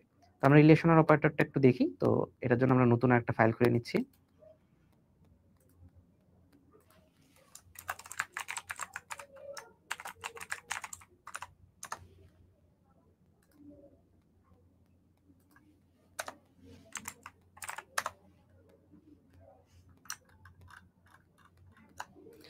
ওকে, তো আমরা হচ্ছে রিলেশনাল অপারেটর দেখবো এখন। তো রিলেশনাল অপারেটর আমাদের কাছে কি অনেক ধরনের আছে। আমরা প্রথম যেটা দেখবো যে দুইটা নাম্বার ইকুয়াল কিনা, এটা আমরা কিভাবে চেক করব। তো দুইটা নাম্বার ইকুয়াল চেক করার জন্য আমাদের যেটা ইউজ করতে হবে সেটা হচ্ছে আমাদের দুইটা ইকুয়াল চিহ্ন ইউজ করতে হবে। এটা কিভাবে ইউজ করে আমরা একটু দেখি। ধরেন আচ্ছা, আমি আরেকটা জিনিস একটু বলে দেই যে আমরা এরিথমেটিক অপারেটর যেখানে কাজ করতেছিলাম, তো ওই জায়গায় আমরা হচ্ছে দেখেন যে এখানে সবকিছু কিন্তু নাম্বার দিয়েছি, তাই না? আমরা চাইলে এখানে ভেরিয়েবলও দিতে পারি। আমি একটা উদাহরণ দিয়ে দেখাই দিই। আমরা এখানে চাইলে ভেরিয়েবলও দিতে পারি। ধরেন আমি হচ্ছে ইন্টিজার, ধরেন হচ্ছে এখানে পি নিলাম, তারপর হচ্ছে এখানে আরেকটা ভেরিয়েবল নিলাম ইন্টিজার কিউ। এরপরে এই পি আর কিউ এর যোগফলটা আমি আরেকটা ভেরিয়েবলে রাখবো ইন্টিজার আর। ঠিক আছে? তো এখানে আমি রাখবো হচ্ছে পি প্লাস কিউ। ঠিক আছে? আমি কিন্তু এটাও করতে পারি। ঠিক আছে? আচ্ছা, এখানে দেখেন আমি একটা কাজ করেছি যে আমি দুইটা ভেরিয়েবল ডিক্লেয়ার করেছি একই টাইপের, দুইটা ইন্টিজার। তো এটা আসলে আমি দুইটা লাইনে করেছি। আপনি চাইলে এটাকে একটা লাইনেও করতে পারেন। কিভাবে করবেন? Just integer p q, p comma q. এই লাইনটা যদি আপনি লেখেন তাহলে প্রোগ্রাম অটোমেটিক্যালি বুঝে যাবে যে আপনি একই টাইপের দুইটা আলাদা আলাদা ভেরিয়েবল ডিক্লেয়ার করতে চাচ্ছেন। তখন সে আপনাকে পি নামে একটা ভেরিয়েবল দিবে, কিউ নামে একটা ভেরিয়েবল দিবে। তো দুইটাই হচ্ছে ইন্টিজার টাইপের হবে। তো এখন আমি যেটা চাচ্ছি যে পি প্লাস কিউ এটার ভ্যালু আর এর মধ্যে রাখবো। ওইটা যদি করতে চাই আমি জাস্ট এই অংশটা করলেই কিন্তু হয়ে যাবে। তো আমি পি এর মধ্যে একটা ভ্যালু সেট করে দিই, পি ধরেন 5 আর কিউ সমান ধরেন হচ্ছে 10। তো আমি যদি এখন হচ্ছে আর প্রিন্ট করি তাহলে কিন্তু অ্যাসাইনমেন্ট অপারেটর আগের মতোই কাজ করবে। আচ্ছা, আমি আগের পরবর্তী ফাইলটা কম্পাইল করে ফেলছি।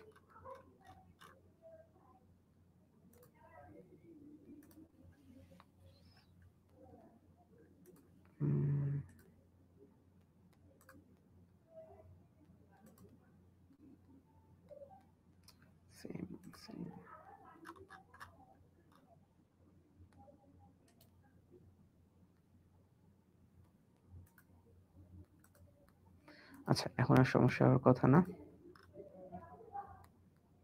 ওকে, দেখেন আমার হচ্ছে এখানে কিন্তু 15 প্রিন্ট হয়ে গেছে। তো কি হচ্ছে যে আমরা যেভাবে হচ্ছে দুইটা নাম্বারকে ইউজ করে অপারেটরের দিয়ে ইউজ করতে পারি, আমরা দুইটা ভেরিয়েবলকে ওইভাবে ইউজ করতে পারি। ঠিক আছে? আপনি এখানে চাইলে আরো কয়েকটা ভেরিয়েবল দিতে পারেন। এমনকি আপনি এখানে একটা নাম্বারও দিয়ে দিতে পারেন। এই ভেরিয়েবলগুলোর সাথে আরেকটা নাম্বারও দিয়ে দিতে পারেন। তাহলেও কোনো সমস্যা নেই। দেখেন, সে এবার হচ্ছে আপনার পি এর ভ্যালুটা নিয়েছে, পি এর ভ্যালু হচ্ছে 5, কিউ এর ভ্যালুটা নিয়েছে 10, 15 হয়ে গেল যোগ করলে। আর এখানে 6 নিয়েছে, তো 15 আর 6 21 প্রিন্ট করে দিয়েছে। তো এইভাবে হচ্ছে ভেরিয়েবল দিয়েও আমরা করতে পারবো। আচ্ছা, এখন আমরা যেটা দেখবো আমরা ভেরিয়েবল দিয়ে একটু দেখি কিভাবে কাজ করে। ওকে, আমরা হচ্ছে রিলেশনের জন্য একটা ক্লাস খুলে নিচ্ছি।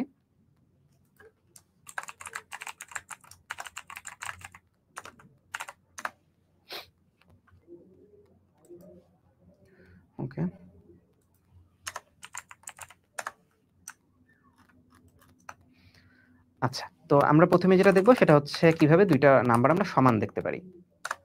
ওকে, তো আমি দুইটা ইন্টিজার নাম্বার নিয়ে নিচ্ছি, একটা হচ্ছে ইন্টিজার a, একটা হচ্ছে ইন্টিজার b। তো দুইটাকে আমি একবারে এভাবে দিয়ে দিলাম।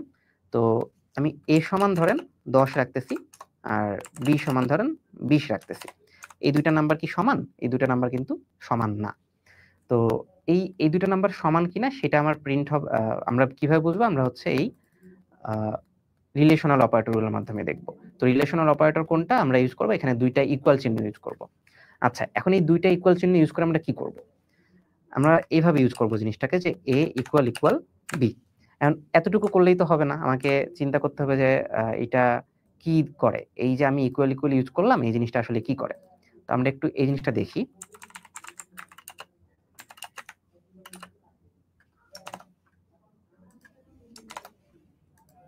আচ্ছা, আমি আপাতত b কেও 10 রাখতেছি। আচ্ছা, আমি একটা ছোট্ট একটা কোড লিখেছি, ইন্ট a, b, a সমান 10, b সমান 10। এরপর একটা বুলিয়ান ভেরিয়েবল নিয়েছি, c সমান হচ্ছে, আমি ব্র্যাকেটের মধ্যে দেখেন যে a ইকুয়াল ইকুয়াল b দিয়েছি। এবার আমি c কে প্রিন্ট করব। আচ্ছা,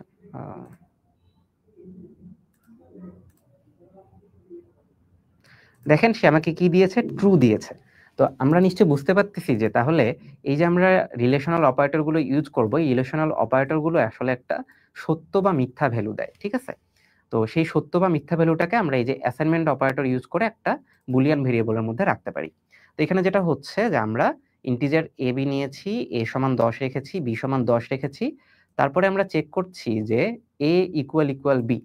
এখন চিন্তা করেন a ও 10, b ও 10, a ইকুয়াল ইকুয়াল b, এখানে যেটা চেক হবে যে 10 ইকুয়াল ইকুয়াল 10। তো এই দুইটা যেহেতু সমান, তাই এই যে a ইকুয়াল ইকুয়াল b, এই অপারেশনের যে ভ্যালু, সেই ভ্যালুটা আসবে হচ্ছে একটা ট্রু ভ্যালু আসবে, ঠিক আছে? সেই ট্রু ভ্যালুটা c এর মধ্যে স্টোর হচ্ছে, আর তারপর আমরা হচ্ছে সেই c-টাকে প্রিন্ট করে দেখলাম যে হ্যাঁ আসলেই ট্রু হয়। এখন আমরা একটু এটাকে চেঞ্জ করে দেখি কি হয়। 20 দিয়ে দেখলাম, এবার দেখেন কি হয়।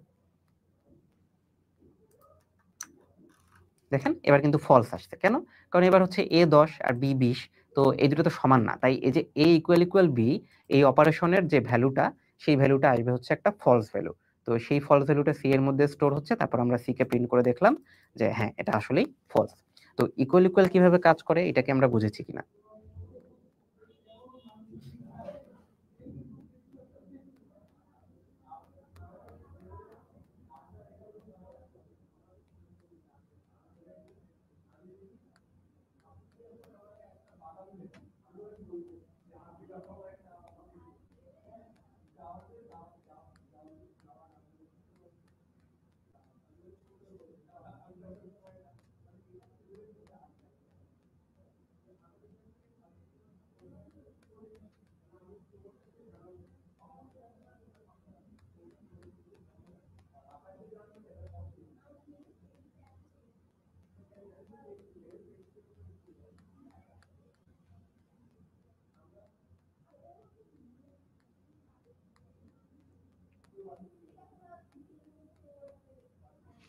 ওকে, তো আমরা আগাচ্ছি তাহলে। তো আমরা দেখলাম হচ্ছে ইকুয়াল ইকুয়াল কিভাবে কাজ করে। এরপর আমরা হচ্ছে আরো কয়েকটা রিলেশনাল অপারেটর দেখব। তো বাকিগুলোর কাজও সেম, আপনারা জাস্ট হচ্ছে নিজে নিজেই প্র্যাকটিস করতে পারবেন এখন। এরপর আপনারা যেটা দেখবেন সেটা হচ্ছে যে লেস দেন, ঠিক আছে? ওকে, আমি হচ্ছে এইগুলো ঠিক রাখতেছি, আমি ওইগুলো নিয়েই কাজ করব। আমরা এখন দেখব লেস দেন কিভাবে কাজ করে। তো আগের মতোই আমি হচ্ছে একটা বুলিয়ান ভেরিয়েবল নিয়ে নিচ্ছি। ধরেন আমি এটার নাম দিলাম হচ্ছে এল। এটা সমান ধরেন আমি নিলাম a লেস দেন b। তো আমাকে একটু বলেন, বলা লাগবে না, একটু নিজেরাই চিন্তা করেন যে a লেস দেন b এটা সঠিক কিনা। দেখেন এখানে a এর ভ্যালু হচ্ছে 10, b এর ভ্যালু হচ্ছে 20, তাহলে এই জিনিসটা সঠিক, এটা অর্থাৎ একটা ট্রু ভ্যালু দিবে। তো আমি যদি এখন এইটাকে প্রিন্ট করি, তাহলে হচ্ছে সে এখন দেখাবে হচ্ছে ট্রু। দেখেন, দেখেন সেখানে আমার ট্রু দিচ্ছে। এই জিনিসটাকে যদি আমি আরেকটু চেঞ্জ করি, ধরেন আমি এবার হচ্ছে গ্রেটার দেন এটা দেখতেছি, তো কি হবে? যে আমি আরেকটা ভেরিয়েবল নিচ্ছি বুলিয়ান, ধরেন এটা আমি হচ্ছে জি নাম দিলাম। এখানে আমি লিখলাম a গ্রেটার দেন,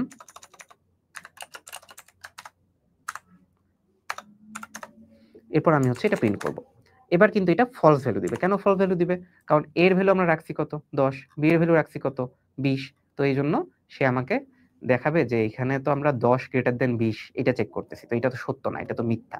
তো সেজন্য আমাকে সে ফলস দিবে। আচ্ছা, তো এইভাবে হচ্ছে আমাদের আসলে রিলেশনাল অপারেটর গুলো কাজ করে।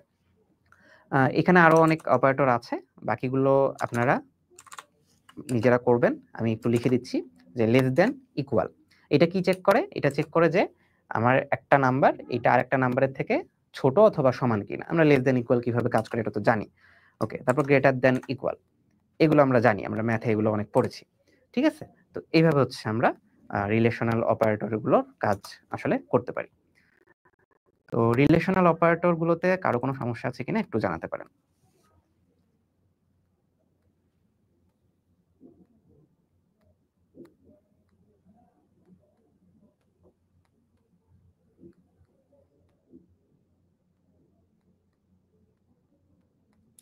ওকে, তো আমরা রিলেশনাল অপারেটর কমপ্লিট করলাম। এখন আমরা লজিক্যাল অপারেটর দেখব। তো লজিক্যাল অপারেটরের মধ্যে আমরা হচ্ছে এন্ড, অর এই অপারেশনগুলো দেখব এবং নট অপারেশনও দেখব। ওকে, আমরা হচ্ছে আরেকটা ফাইল খুলছি। এটা হচ্ছে লজিক্যাল অপারেটর জন্য।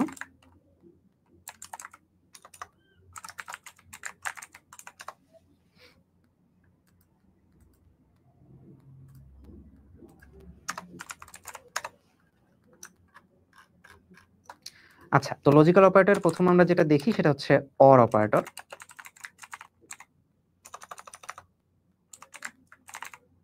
অর অপারেটরকে আমরা হচ্ছে দুইটা হচ্ছে খাড়া দাগ বলতে পারেন, তো এটা দিয়ে আমরা হচ্ছে প্রকাশ করি। তো এইখানে আমরা হচ্ছে অর অপারেটরটা কিভাবে কাজ করে এটার জন্য হচ্ছে দুইটা বুলিয়ান ভেরিয়েবল নিচ্ছি। বুলিয়ান ধরেন হচ্ছে a আর একটা হচ্ছে b। তো আমি a এর মধ্যে হচ্ছে ট্রু রাখলাম আর b এর মধ্যে হচ্ছে ফলস রাখলাম। ঠিক আছে? আমি আরেকটা বুলিয়ান ভেরিয়েবল নিচ্ছি, বুলিয়ান হচ্ছে f। এটাতে আমি কি করব যে a অর b লিখলাম। ঠিক আছে? তো এটা খুবই সহজ। আমরা যদি এখন হচ্ছে এই বুলিয়ান ভেরিয়েবলটাকে প্রিন্ট করি, তাহলে যেটা হবে যে এইখানে সে দেখবে যে a এর মধ্যে তো ট্রু আছে, b এর মধ্যে হচ্ছে ফলস আছে।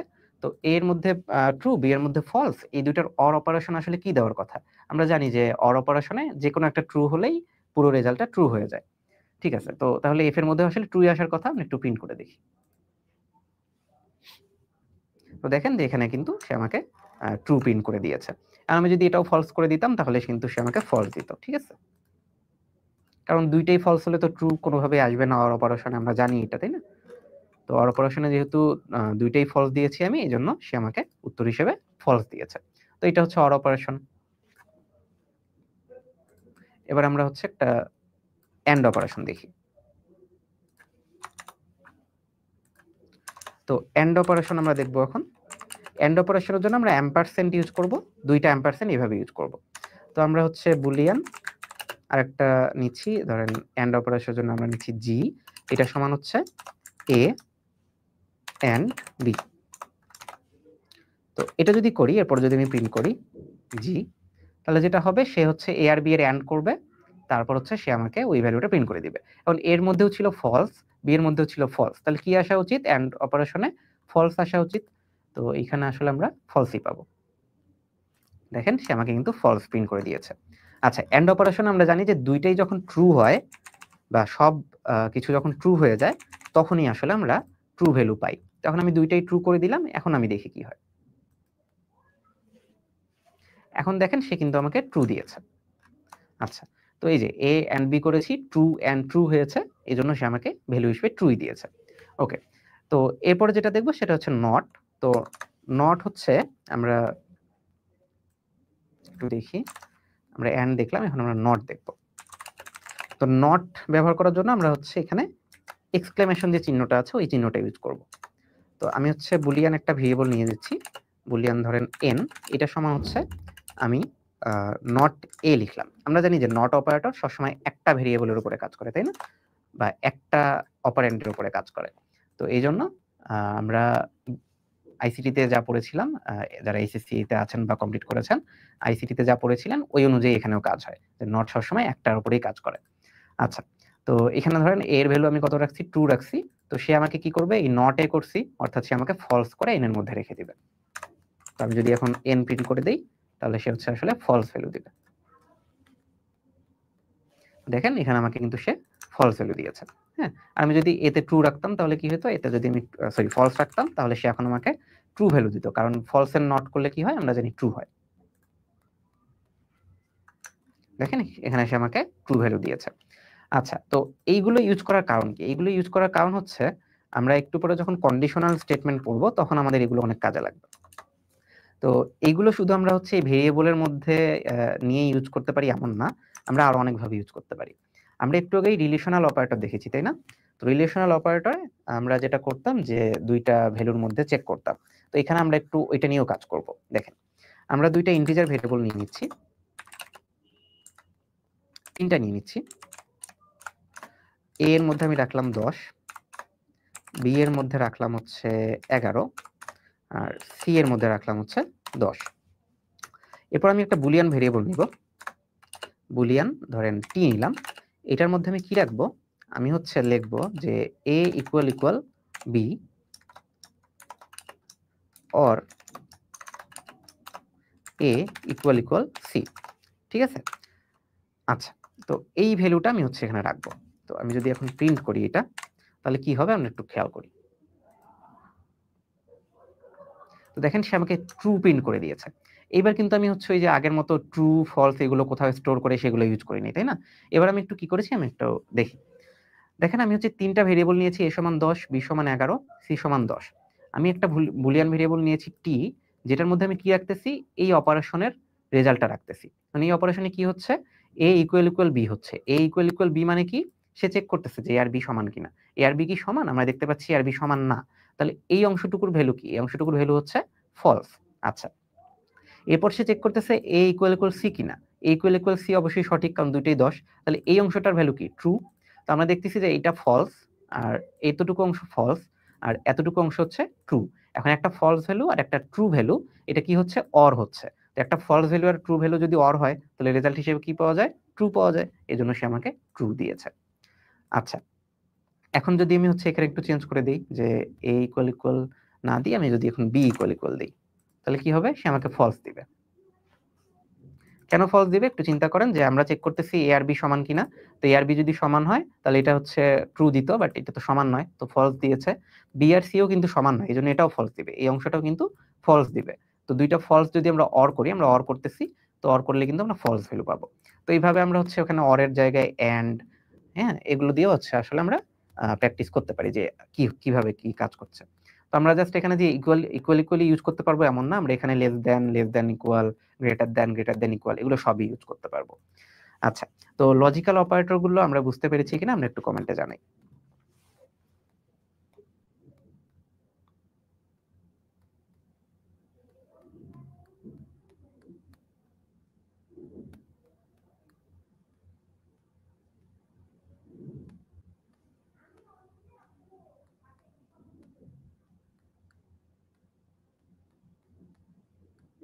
আচ্ছা, একজন লিখেছেন নো ভাইয়া, কোন জায়গাটা বুঝতে পারেননি একটু লিখতে পারবেন?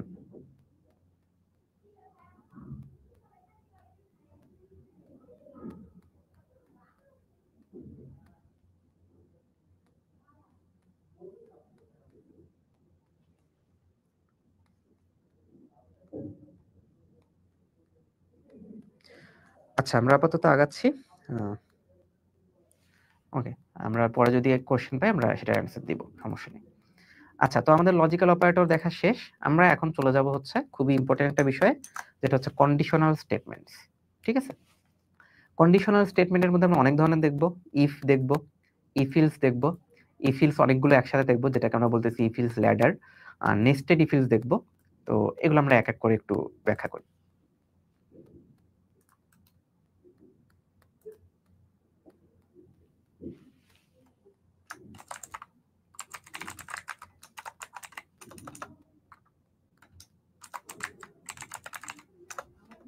স্টেটমেন্টস,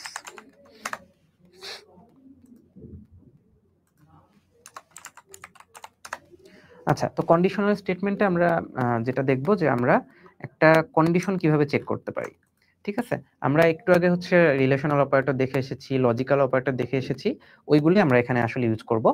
তো আমাদের কন্ডিশনাল স্টেটমেন্টের মধ্যে প্রথমে আমরা যেটা দেখব যে ইফ কি, ইফের মধ্যে আমরা হচ্ছে যেটা করব যে ইফের মধ্যে আমরা একটা কন্ডিশন চেক করব।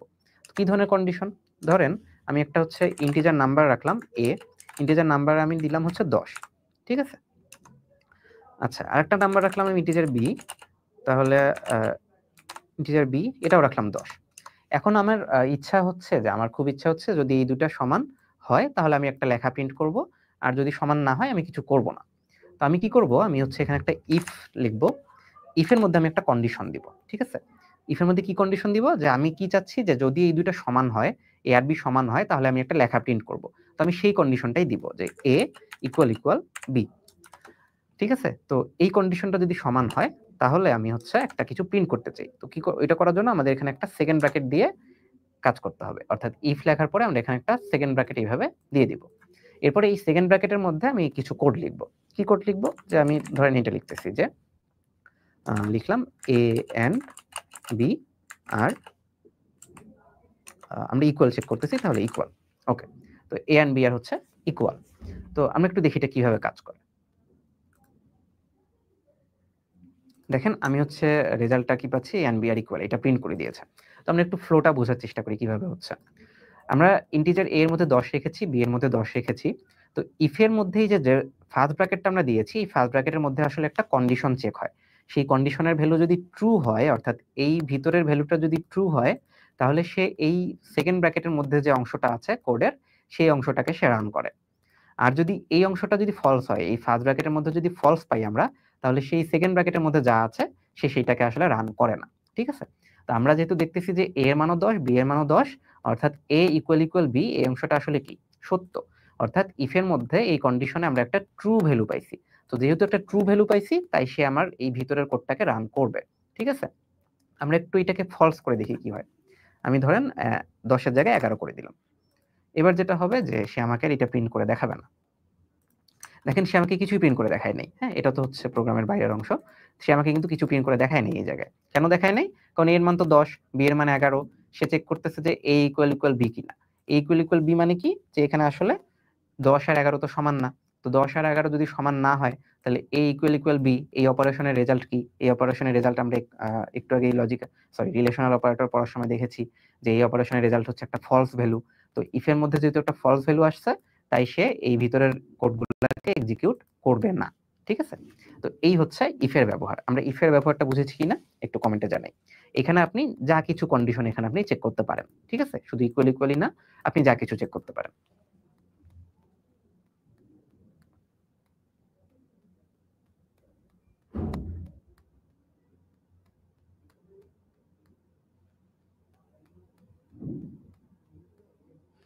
আচ্ছা, আপনারা যদি না বুঝে থাকেন তাহলে কোন অংশটা বুঝেননি এটাও একটু ক্লিয়ার করবেন, তাহলে হচ্ছে সুবিধা হবে।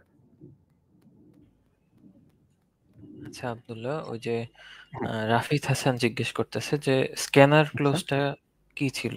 ও আচ্ছা, স্ক্যানার ক্লোজ। ওকে, আমরা হচ্ছে স্ক্যানার ক্লোজ, আচ্ছা আমরা একটু ব্যাক করতেছি পিছনের দিকে। স্ক্যানার ক্লোজ, ওকে। হ্যাঁ, স্ক্যানার ক্লোজ কি ছিল? এই স্ক্যানার ক্লোজটা হচ্ছে আমরা স্ক্যানার যে অবজেক্টটা নিয়েছিলাম, ওই অবজেক্টটা হচ্ছে যখন কাজ শুরু করে দিয়েছে, একদম যখন আমাদের কাজ শেষ হয়ে যাবে, ওই অবজেক্টটাকে আমরা হচ্ছে ক্লোজ করে দিতে পারি, যে আমরা ওইটাকে আর ইউজ করব না, ঠিক আছে? এটা কেন করা হয়? কারণ দেখেন যে আমরা যখন হচ্ছে প্রোগ্রামের মধ্যে একটা ভেরিয়েবল নিচ্ছি, অবজেক্টও এক ধরনের ভেরিয়েবল চিন্তা করতে পারেন আপাতত। তো ওইটা যখন নিচ্ছি সে আসলে কিন্তু মেমোরিতে অনেক জায়গা দখল করতেছে, ঠিক আছে? তো সে আসলে আমার কম্পিউটারের রিসোর্স ইউজ করতেছে। তো আমার যদি আর না লাগে, ধরেন আমার ইনপুট নেওয়া শেষ হয়ে গেছে, আমার আর এটা প্রয়োজন হবে না। তো তখন ওইটাকে আমি ক্লোজ করে দিতে পারি, যাতে সে ওই আমার কম্পিউটারের যে রিসোর্স গুলো আছে সেগুলো আর সে ইউজ না করে। তো এটার জন্য আমরা scanner ডট ক্লোজ যদি লিখে দিই, তাহলে সে ক্লোজ হয়ে যাবে। এরপরে আমরা ওইটাকে ইউজ করতে পারবো না। এতটুকু। এটা যদি আপনি ক্লোজ নাও করেন তাও কোনো সমস্যা নেই, ক্লোজ করলে হচ্ছে এটা ক্লোজ হয়ে যাবে। যদি ক্লোজ না করেন, জাস্ট আপনার কম্পিউটারের রিসোর্স সে একটু ইউজ করবে, এটি। ওকে, আচ্ছা আমরা যদি কিছু না বুঝে থাকি ওই অংশটা হচ্ছে একটু মেনশন করে দিব যে কোন অংশটা আমরা বুঝি নাই, ঠিক আছে? ওকে, আমি আপাতত আগাচ্ছি। আমরা হচ্ছে ইফ দেখলাম, এখন ইফের সাথে সাথে আমরা হচ্ছে ইফ ইলস দেখব। আমি ইফের কোডটাকে হচ্ছে আপাতত কমেন্ট করে দিলাম, সেম কোডটাই আমি ইউজ করব অবশ্য।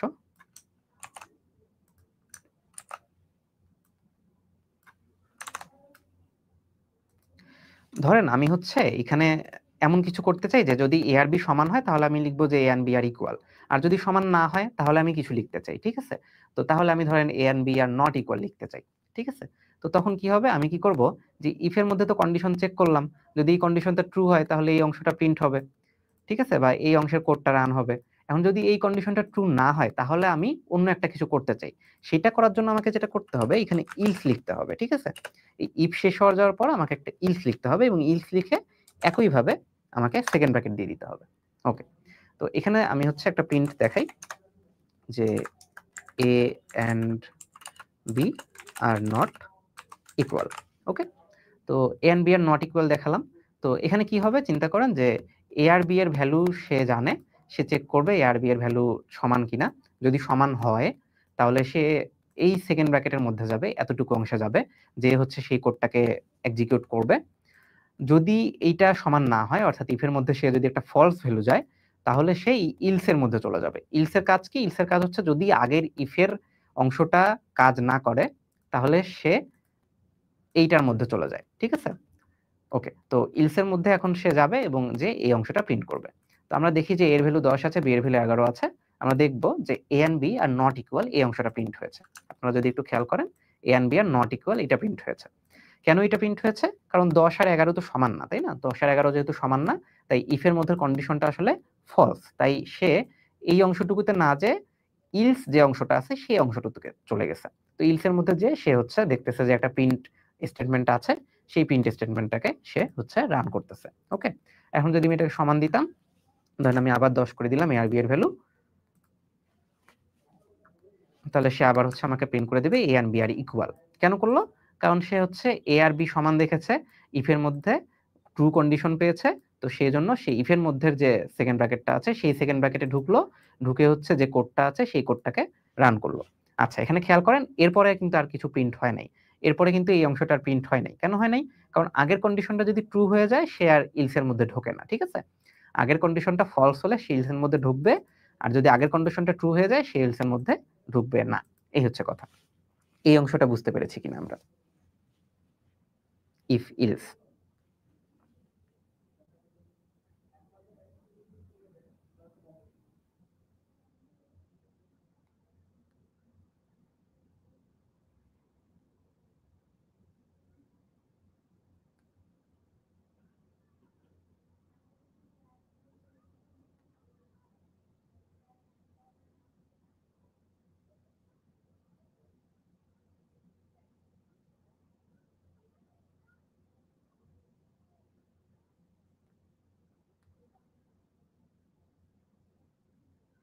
ওকে, তাহলে আমরা হচ্ছে আগাচ্ছি। তো আমরা ইফ ইলস যদি বুঝে থাকি এর পরের অংশটা আমাদের জন্য অনেক সহজ।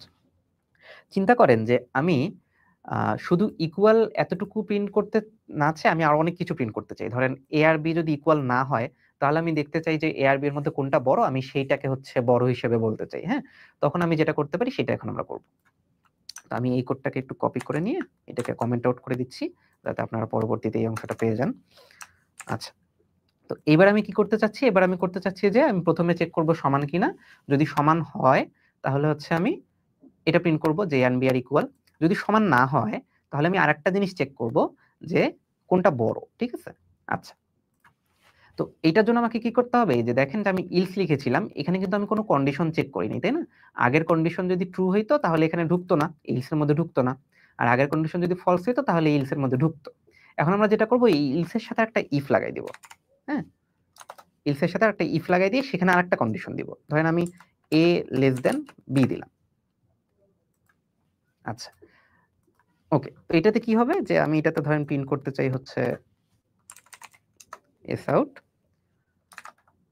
b is greater than a, ঠিক আছে? ওকে, তো এই অংশে আসলে কি হচ্ছে?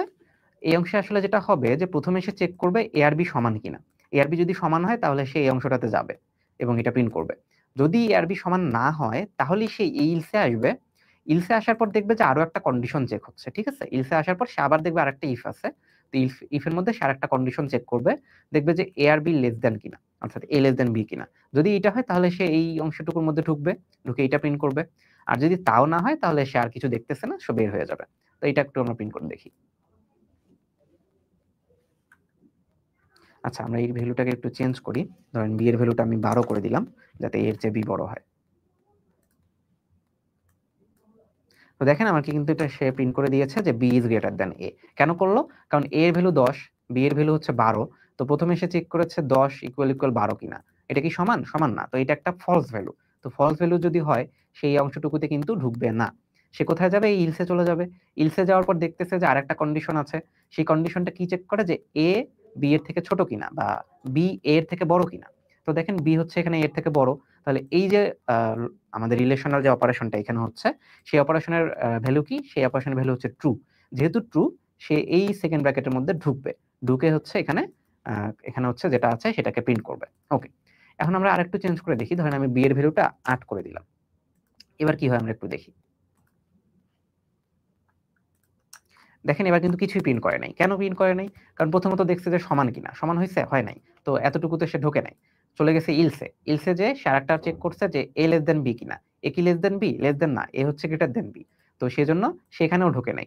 এরপরে আর আসলে কিছু নাই। তো এই জন্য সে কিছু করতে পারতেছে না। তো এখানে ধরেন আমি আরেকটা কাজ করতে চাই যে এখানে 3টাই কন্ডিশন হইতে পারে। 2টা নাম্বারের মধ্যে 3 ধরনের জিনিস হইতে পারে, যে তারা সমান, এ এর থেকে বি বড় অথবা বি এর থেকে এ বড়। এটাই তো হইতে পারে। তো আমরা 2টা চেক করে ফেলছি।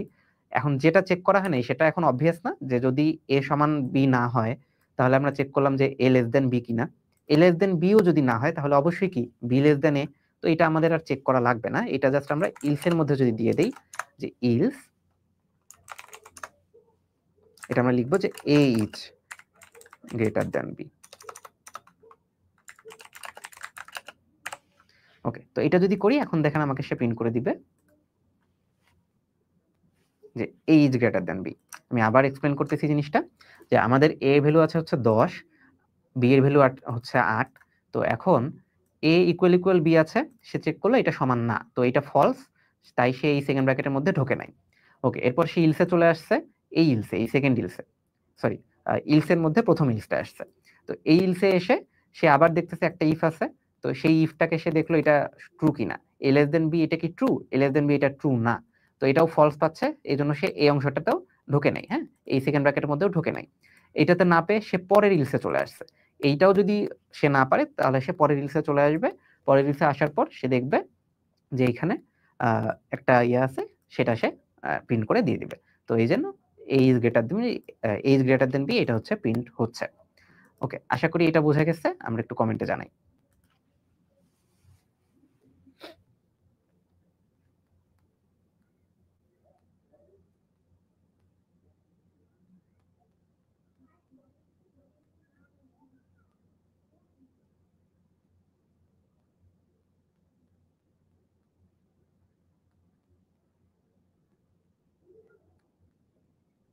আচ্ছা, তো আমরা যদি ইফ ইলস, ইলস ইফ এগুলো যদি বুঝে থাকি তাহলে আমাদের মোটামুটি ইফ নিয়ে কাজ শেষ। আমরা আরেকটা জিনিস দেখবো, সেটা হচ্ছে নেস্টেড ইফ।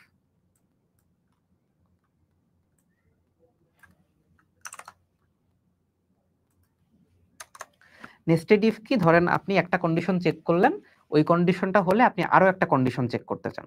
তো এই ধরনের ক্ষেত্রে আমরা নেস্টেড ইফ ইউজ করতে পারি। যে ধরেন আমি ইন্টিজার a ইকুয়ালস টু ধরেন 10 রাখলাম, ইন্টিজার b ইকুয়ালস টু ধরেন 10 রাখলাম, আরেকটা রাখলাম ইন্টিজার c ইকুয়ালস টু ধরেন 10 রাখলাম। তো ধরেন আমি হচ্ছে চেক করতে চাই যে তিনটাই সমান কিনা। হ্যাঁ, তো আমি লিখবো যে ইফ ইকুয়াল b। এটা যদি হয় তাহলে আমাকে কি করতে হবে? আরো একটা জিনিস চেক করতে হবে না, যে a আর b তো সমান হয়েছে। তাহলে আমি যদি তিনটাই সমান চেক করতে চাই তাহলে আমাকে কি করতে হবে? এই যে কোনো একটার সাথে সি কেও সমান চেক করতে হবে। তো আমি আরেকটা ভিতরে কন্ডিশন দিব। এই ইফের মধ্যে যে আমি আবার আরেকটা কন্ডিশন দিব, ইফ এ ইকুয়াল সি। হ্যাঁ, তাহলে আমরা লিখবো যে s out all the numbers are equal. Okay, তো আচ্ছা, তো আমরা একটু বোঝার চেষ্টা করি যে নেস্টেড ইফটা আসলে কি হচ্ছে। একটা ইফের মধ্যে আর একটা ইফ, আপনি চাইলে এই ইফের মধ্যে আরো একটা ইফ দিতে পারতেন এইভাবে। হ্যাঁ, তো দেখেন আমি 3টার ভ্যালু 10 রেখেছি। তো সে আমাকে কিন্তু এটা প্রিন্ট করে দিবে। কেন প্রিন্ট করে দিবে? কারণ a এর ভ্যালু 10, b এর ভ্যালু 10, প্রথমে সে চেক করতেছে a আর b সমান, তাহলে এটা ট্রু পাইছে। এজন্য সেই যে প্রথম যে সেকেন্ড ব্র্যাকেটটা আমি দিয়েছি এটার মধ্যে গেল, এটার মধ্যে যে দেখলো যে আরেকটা ইফ আছে, তো এই ইফের মধ্যে কি আছে, a = c, তো a এর ভ্যালু 10, c এর ভ্যালু 10, এখন সে কিন্তু এটা চেক করলো, এটাও ট্রু পেলো, এটা ট্রু পেয়ে সে এই সেকেন্ড ব্র্যাকেটের মধ্যে আসলো, সেকেন্ড ব্র্যাকেটের মধ্যে এসে এটা প্রিন্ট করলো। এখন আমি যদি যে কোনো একটা ভ্যালুকে চেঞ্জ করে দিই, ধরেন c কে চেঞ্জ করলাম, ধরেন 11 দিলাম, এবার কিন্তু সে আমাকে প্রিন্ট করে দিবেন। দেখেন সে আমাকে কিছুই প্রিন্ট করে দেয় নাই। কেন দেয় নাই? সে প্রথমে চেক করছে a আর b সমান, হ্যাঁ, a আর b সমান হলে সে প্রথমে চলে আসছে, ভিতরে চলে আসছে, এতটুকুতে চলে আসছে, হ্যাঁ, এতটুকুতে আসার পরে সে দেখছে যে a আর c সমান কিনা, তো a আর c সমান না, তো এই জন্য সে আর এই ভিতরে ঢোকে নাই, এই এতটুকুতে ঢোকে নাই, এই জন্য প্রিন্টটা হয় নাই। ঠিক আছে, আচ্ছা ওকে, আমরা আরেকটা জিনিস দেখি যে এখানে এর আগে আমি আরেকটা এস আউট দিচ্ছি যে a and b আর ইকুয়াল, তো এটা করলে কি হয় দেখেন, এটা করলে সে আমাকে a and b আর ইকুয়াল প্রিন্ট করে দিচ্ছে। কেন? আমরা একটু ব্যাখ্যা করি এটা। a এর মান 10, b এর মান 10, তাহলে এই দুইটা সে সমান পাচ্ছে এখানে ইফের মধ্যে, তো এই দুইটা যদি সমান পাচ্ছে তাহলে এটা ট্রু, ট্রু হলে সে এখানে আসে, ট্রু হলে যেহেতু সে এখানে আসে তাহলে সে কি করবে, প্রথমে এই লাইনটা পাচ্ছে, এই লাইনটা সে প্রিন্ট করেছে, দেখেন আমার টার্মিনালের মধ্যে সেই লাইনটা প্রিন্ট করেছে। ওকে, এই লাইনটা যেহেতু প্রিন্ট হয়ে গেছে, এরপর সে দেখতেছে আরেকটা ইফ কন্ডিশন আছে, তো ইফের মধ্যে আবার সে কন্ডিশনটা চেক করলো, করার পরে সে দেখলো যে এটা ফলস, কারণ a আর c সমান না, সে আর এই অংশটা প্রিন্ট করে নাই। ওকে, আচ্ছা, তো আমরা এটা সি চেঞ্জ করে দেখেছিলাম, এবার সি কে ধরেন আমি 10ই রাখলাম, কিন্তু আমি বি কে চেঞ্জ করে দিলাম, ধরেন 11 রাখলাম, হ্যাঁ, তাহলে কি হবে এবার একটু দেখি। দেখেন কিছুই প্রিন্ট করে নাই।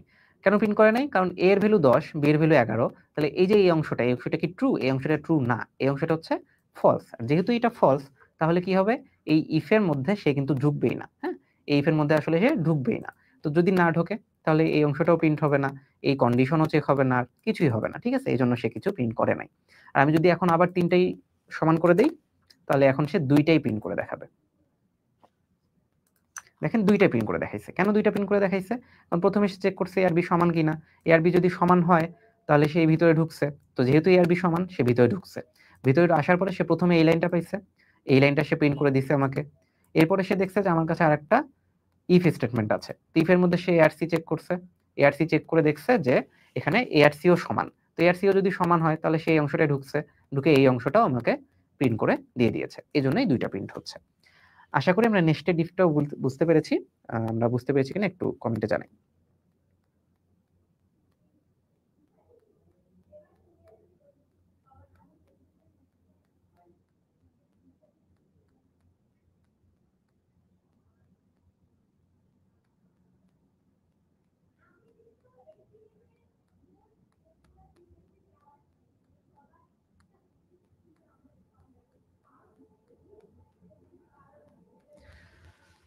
ওকে, আমরা তাহলে হচ্ছে ইফিলস করে ফেললাম।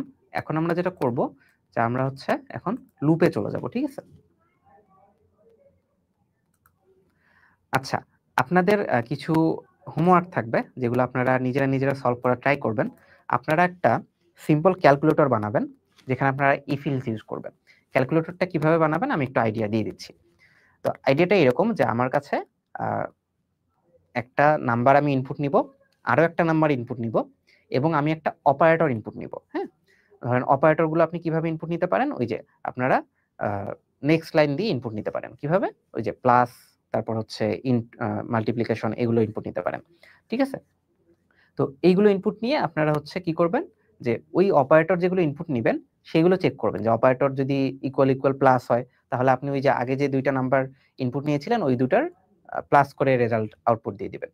যদি অপারেটর ইকুয়াল মাইনাস হয় তাহলে আপনারা বিয়োগ করে দিয়ে দিবেন। যদি মাল্টিপ্লিকেশন হয়, অ্যাস্ট্রিক হয় অপারেটর, তাহলে গুণ করে দিয়ে দিবেন। ঠিক আছে, তো এই প্রোগ্রামটা আপনারা একটু হোমওয়ার্ক বাসায় ট্রাই করবেন। ওকে, তো হোমওয়ার্কটা ট্রাই করে আপনারা ইনশাল্লাহ গ্রুপে পোস্ট করবেন যে আপনারা করতে পারছেন কিনা। আর ওইটা যদি পারেন তাহলে আপনাদের আরেকটা কাজ থাকবে যে আপনারা একটা গ্রেড ক্যালকুলেটর বানাবেন। গ্রেড ক্যালকুলেটর প্রোগ্রামটা কি? গ্রেড ক্যালকুলেটর প্রোগ্রামটা হচ্ছে যে আপনাকে ইউজার একটা ভ্যালু দিয়ে দিবে, আপনার মার্কসের ভ্যালু। ধরেন 100 এর মধ্যে একটা পরীক্ষা হয়েছে, তো পরীক্ষায় তো আমরা গ্রেড নির্ধারণ করি, তাই না? যে 80 বা 80 এর উপর পেলে হচ্ছে A+, তারপর হচ্ছে যে 70 থেকে 80-র মধ্যে পেলে একটা, 60 থেকে 70-র মধ্যে পেলে একটা। তো আপনার কাজ হবে আপনি হচ্ছে ইউজারের কাছ থেকে একটা ইনপুট নিবেন, সেটা হচ্ছে মার্কস ইনপুট নিবেন যে একটা পরীক্ষায় সে কত নাম্বার পেয়েছে। সেই মার্কসটাকে এখন আপনি চেক করবেন সেটা 80 থেকে 100-র মধ্যে আছে কিনা। যদি থাকে তাহলে আপনি কি প্রিন্ট করবেন? A+ প্রিন্ট করবেন। যদি এইটা না হয় তাহলে আপনি চেক করবেন যে 70 থেকে 80-এর মধ্যে আছে কিনা। 70 থেকে 79, 70 থেকে 79-এর মধ্যে আছে কিনা। যদি হয় তাহলে আপনি A প্রিন্ট করে দিবেন। এইভাবে হচ্ছে আপনি বাকিগুলোও করবেন। ঠিক আছে? তো এইভাবে হচ্ছে যতগুলো চেক করা যায়, A-, B, C যতগুলো করা যায় আরকি। এগুলো আপনারা হচ্ছে একটু করবেন। এটা করেও আপনারা গ্রুপে পোস্ট করতে পারেন যে আপনাদের হয়েছে কিনা। ওকে, তাহলে আপনাদের এই কাজটা থাকবে simple calculator program using if else, great calculator program using if else. আর আমি এখন আরেকটা জিনিস দেখাবো, সেটা হচ্ছে সুইচ কেস। সুইচ কেস দিয়েও ইফিলস এর মতোই কাজ করা যায়। আমি এই ক্যালকুলেটরের পার্টটা সুইচ কেস দিয়ে একটু দেখাই দিব, আর আপনারা ওইটা ইফিলস দিয়ে করবেন। ওকে, আমরা একটু সুইচ কেসে চলে যাই।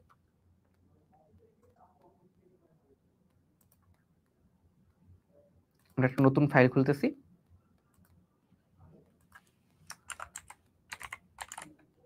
Switch case. তো সুইচ কেসের জন্য আমরা একটা ফাইল খুললাম।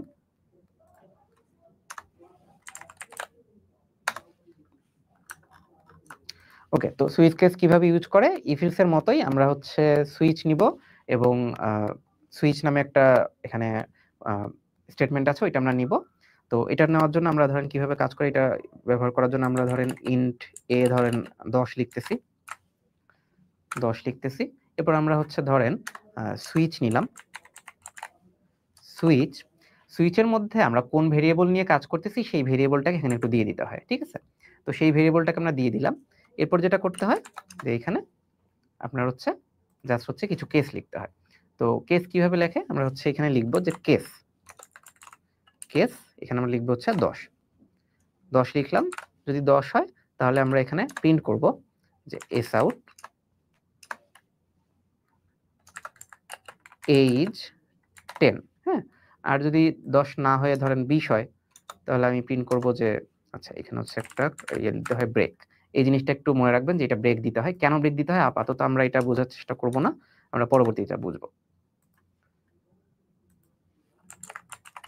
কেস ধরেন এখানে আমি 20 দিলাম।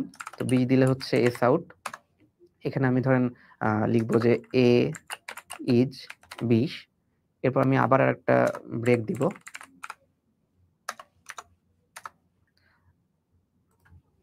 আচ্ছা, এরপর আরেকটা কেস দিলাম, ধরেন কেস হচ্ছে 30। তাহলে আমি লিখবো হচ্ছে এস আউট এজ 30, এভাবে লিখলাম। ঠিক আছে? তো এরপরে আমি আরেকটা ব্রেক দিলাম। তো এখানে কিভাবে কাজ করে আমরা একটু বলি। তো সুইচ কেসের মাধ্যমে শুধুমাত্র ইকুয়াল চেক করা যায়, এছাড়া আর কিছু চেক করা যায় না। আপনি a সমান 10 লিখবেন, 10 দিয়েছেন। তো সুইচের মধ্যে a দিয়েছেন মানে a এর ভ্যালুটা আপনি চেক করবেন। ঠিক আছে? তো কেসের মধ্যে ওই ভ্যালুটা দিয়ে দিতে হয় আপনি যার সাথে চেক করতে চাচ্ছেন। তো দেখেন এখানে a = 10 রাখছি। তো এখানে কেসের মধ্যে আমি 10 রাখছি। তো সে কি করবে যে দেখতেছে যে a আর এখানে আছে 10, সেই দুইটাকে ম্যাচ করবে যে এই দুটো সমান কিনা। যদি সমান হয় তাহলে সে এই অংশটুকু প্রিন্ট করবে। ঠিক আছে? প্রিন্ট করলো, প্রিন্ট করার পরে হচ্ছে সে বের হয়ে আসবে, আর কিছু করবে না। দেখেন সে আমাকে a = 10 দিয়ে দিয়েছে। আচ্ছা, a এর ভ্যালুটা আমি একটু চেঞ্জ করে দেখি, ধরেন 20 দেই। হ্যাঁ, 20 দিলে কি হবে দেখেন যে প্রথমে সে চেক করবে এর সুইচের মধ্যে a আছে। প্রথমে সে এই কেসে আসবে, কেস হচ্ছে 10, সে চেক করবে 10 আর a সমান কিনা। সমান না, কারণ এর ভ্যালু 20। তো সে এই অংশটুকুতে যাবে না। ওকে, সে কোথায় যাবে, পরের কেসে চলে যাবে। পরের কেসে যাওয়ার পর সে 20 দেখবে, 20 এর মধ্যে আমরা 20 আর a চেক করবে। তো যেহেতু a সমান 20 আছে তাহলে এই অংশটুকু হচ্ছে সত্যি। তো সে এই অংশে চলে আসবে, এই অংশটুকু এখন প্রিন্ট করবে। প্রিন্ট করে কি পাবে, a = হচ্ছে 20, এটা সে এখন আমাকে প্রিন্ট করে দিবে। তারপর হচ্ছে ব্রেক করে চলে আসবে। ব্রেকের কাজটা এই মুহূর্তে বোঝার দরকার নেই, আপাতত ধরে নেন যে কেসের মধ্যে সবসময় ব্রেক ইউজ করতে হয়। তো এটা যদি আমরা রান করি দেখেন যে আমাকে সে =a20 প্রিন্ট করে দিয়েছে। তো আমি যদি এখানে হচ্ছে এখন a ভ্যালু 30 দেই তাহলে সে আমাকে 30 প্রিন্ট করে দিবে, a=30। তো ইফিলস কে এইভাবেও আমরা সুইচ কেসের মাধ্যমে করতে পারি। ঠিক আছে? তো আপনি জাস্ট যে ভেরিয়েবলের জন্য চেক করবেন সেই ভেরিয়েবলটা নিবেন, নিয়ে হচ্ছে এখানে সেই ভেরিয়েবলের মান কার সাথে তুলনা করতে চাচ্ছেন সেটা এখানে দিয়ে দিবেন, তাহলেই হয়ে যাবে। আচ্ছা, এখন আমি যদি 30 ছাড়া অন্য কিছু দিই তাহলে কি হবে, ধরেন আমি 40 দিলাম। হ্যাঁ, তো 40 দিলে কি হবে, 40 দিলে কিন্তু সে কিছুই পাবে না। ওকে, আচ্ছা, তো 40 দিলে সে যেহেতু কিছু পাচ্ছে না, তাহলে কি হবে? আমরা হচ্ছে একটু দেখি যে কিভাবে এটা পাচ্ছে না আসলে। A এর ভ্যালু কত? 40। সে ১ম এ সুইচে আসলো, দেখলো A আছে। এরপর ১ম কেসে আসলো। ১ম কেসে ১০। সে ১০ আর এই A চেক করবে সমান কিনা। সমান নয়, তাহলে সে এখানে ঢুকবে না। সে পরের কেসে চলে যাবে। পরের কেসে দেখবে যে ২০ আর ৪০ সমান কিনা, অর্থাৎ ২০ আর A সমান কিনা। সেটাও সমান নয়, সে এটাও ঢুকবে না। পরের কেসে চলে যাবে। পরের কেসে যাওয়ার পর সে দেখবে ৩০। ৩০ আর A কি সমান? ৩০ আর A সমান না, কারণ এর মধ্যে ৪০ আছে। তো এটাও সে পাবে না। এটাও যেহেতু পাবে না, সে এখানেও ঢুকবে না। এরপরে আর কোনো কেস নাই, তো এইজন্য সে পুরোটা থেকে বের হয়ে আসবে। সেইজন্য সে কিছু প্রিন্ট করে নাই। আমরা সুইচ কেস বুঝেছি কিনা একটু কমেন্ট করি। ওকে, আমরা একজন কমেন্ট করেছি ফর লুপ দেখান একটু। আমরা হ্যাঁ, একটু পরে আমরা লুপে চলে আসবো। লুপগুলো দেখে দেখাবো আমরা, সমস্যা নেই।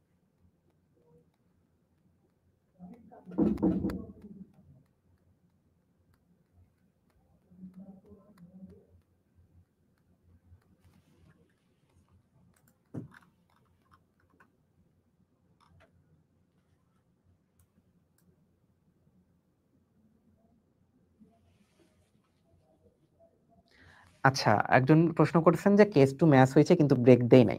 তাহলে যেটা হবে, ব্রেক না দিলে আসলে সে পরের কেসে চলে যায়। আমরা একটা উদাহরণ দেখি। ওকে, যেহেতু প্রশ্ন করছেন আমরা এটা দেখি ফেলি। ধরেন আমি ব্রেক কেটে দিয়ে কেসের এর ভ্যালু 20 দিয়ে দিয়েছি। তো ব্রেক না দিলে সে আসলে ওই পরের কেসে যে যাবে না, এটা আমরা যেটা বলতেছিলাম সেটা আর করবে না। সে পরের কেসে চলে যাবে। দেখেন, এখানে হচ্ছে A সমান 20 রাখছি, কিন্তু সে প্রথমে চেক করছে কেস 10 কিনা, 10 না, সে এখানে ঢুকে নাই। এরপরে কেস 20 যেটা আছে, এটা কিন্তু ট্রু হইছে, কারণ এর ভ্যালু হচ্ছে 20। তো এখানে আসলে সে A ইকুয়াল A 20 প্রিন্ট করছে।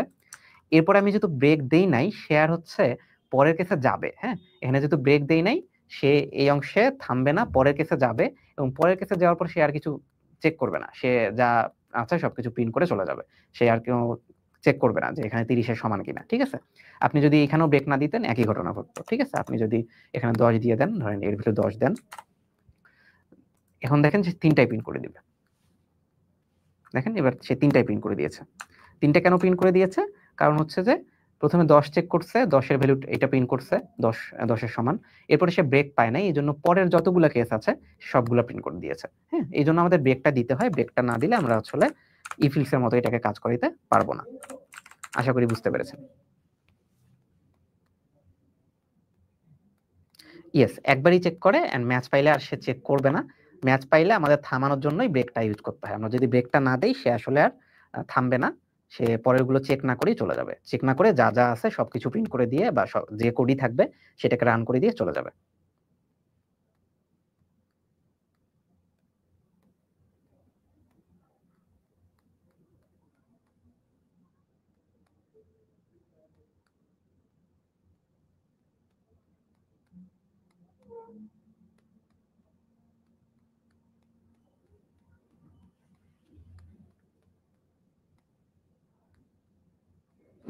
ওকে, আশা করি এখন ক্লিয়ার।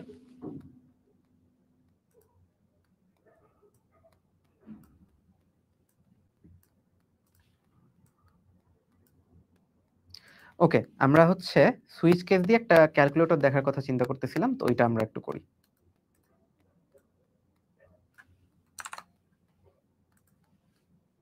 তো ক্যালকুলেটর বানানোর জন্য আমরা হচ্ছে দুইটা নাম্বার নিব, দুইটা ইন্টিজারই নিচ্ছি, দেখি। আচ্ছা,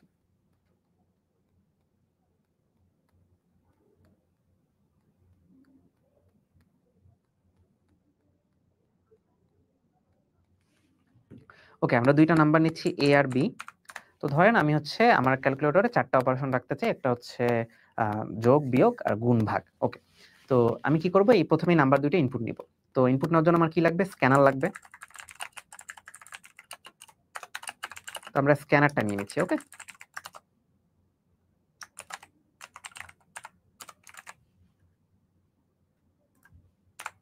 তো স্ক্যানার নেওয়ার জন্য আমাদের হচ্ছে, আমরা দেখেছিলাম যে একটা জিনিস ইম্পোর্ট করতে হয়, ওই ইম্পোর্টটা করে ফেলি আমরা।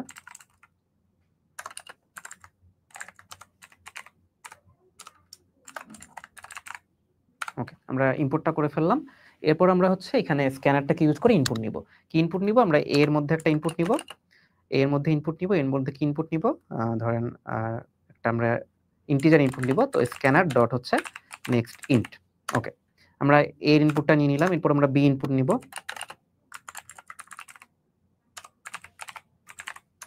ওকে, এটাও ইনপুট নিয়ে নিলাম। এখন এই দুইটার উপর কি অপারেশন করব, এই অপারেশনটার জন্য আমরা হচ্ছে একটা অপারেটর ইনপুট নিব। এখন অপারেটর কিভাবে ইনপুট নিব, আমরা অপারেটরটা একটা স্ট্রিং হিসেবে ইনপুট নিব, কারণ আমাদের ওই যে যোগ বিয়োগ গুণ ভাগ এই যে অপারেটরগুলো আছে এইগুলো আসলে একটা ক্যারেক্টার হিসেবে দেওয়া পসিবল।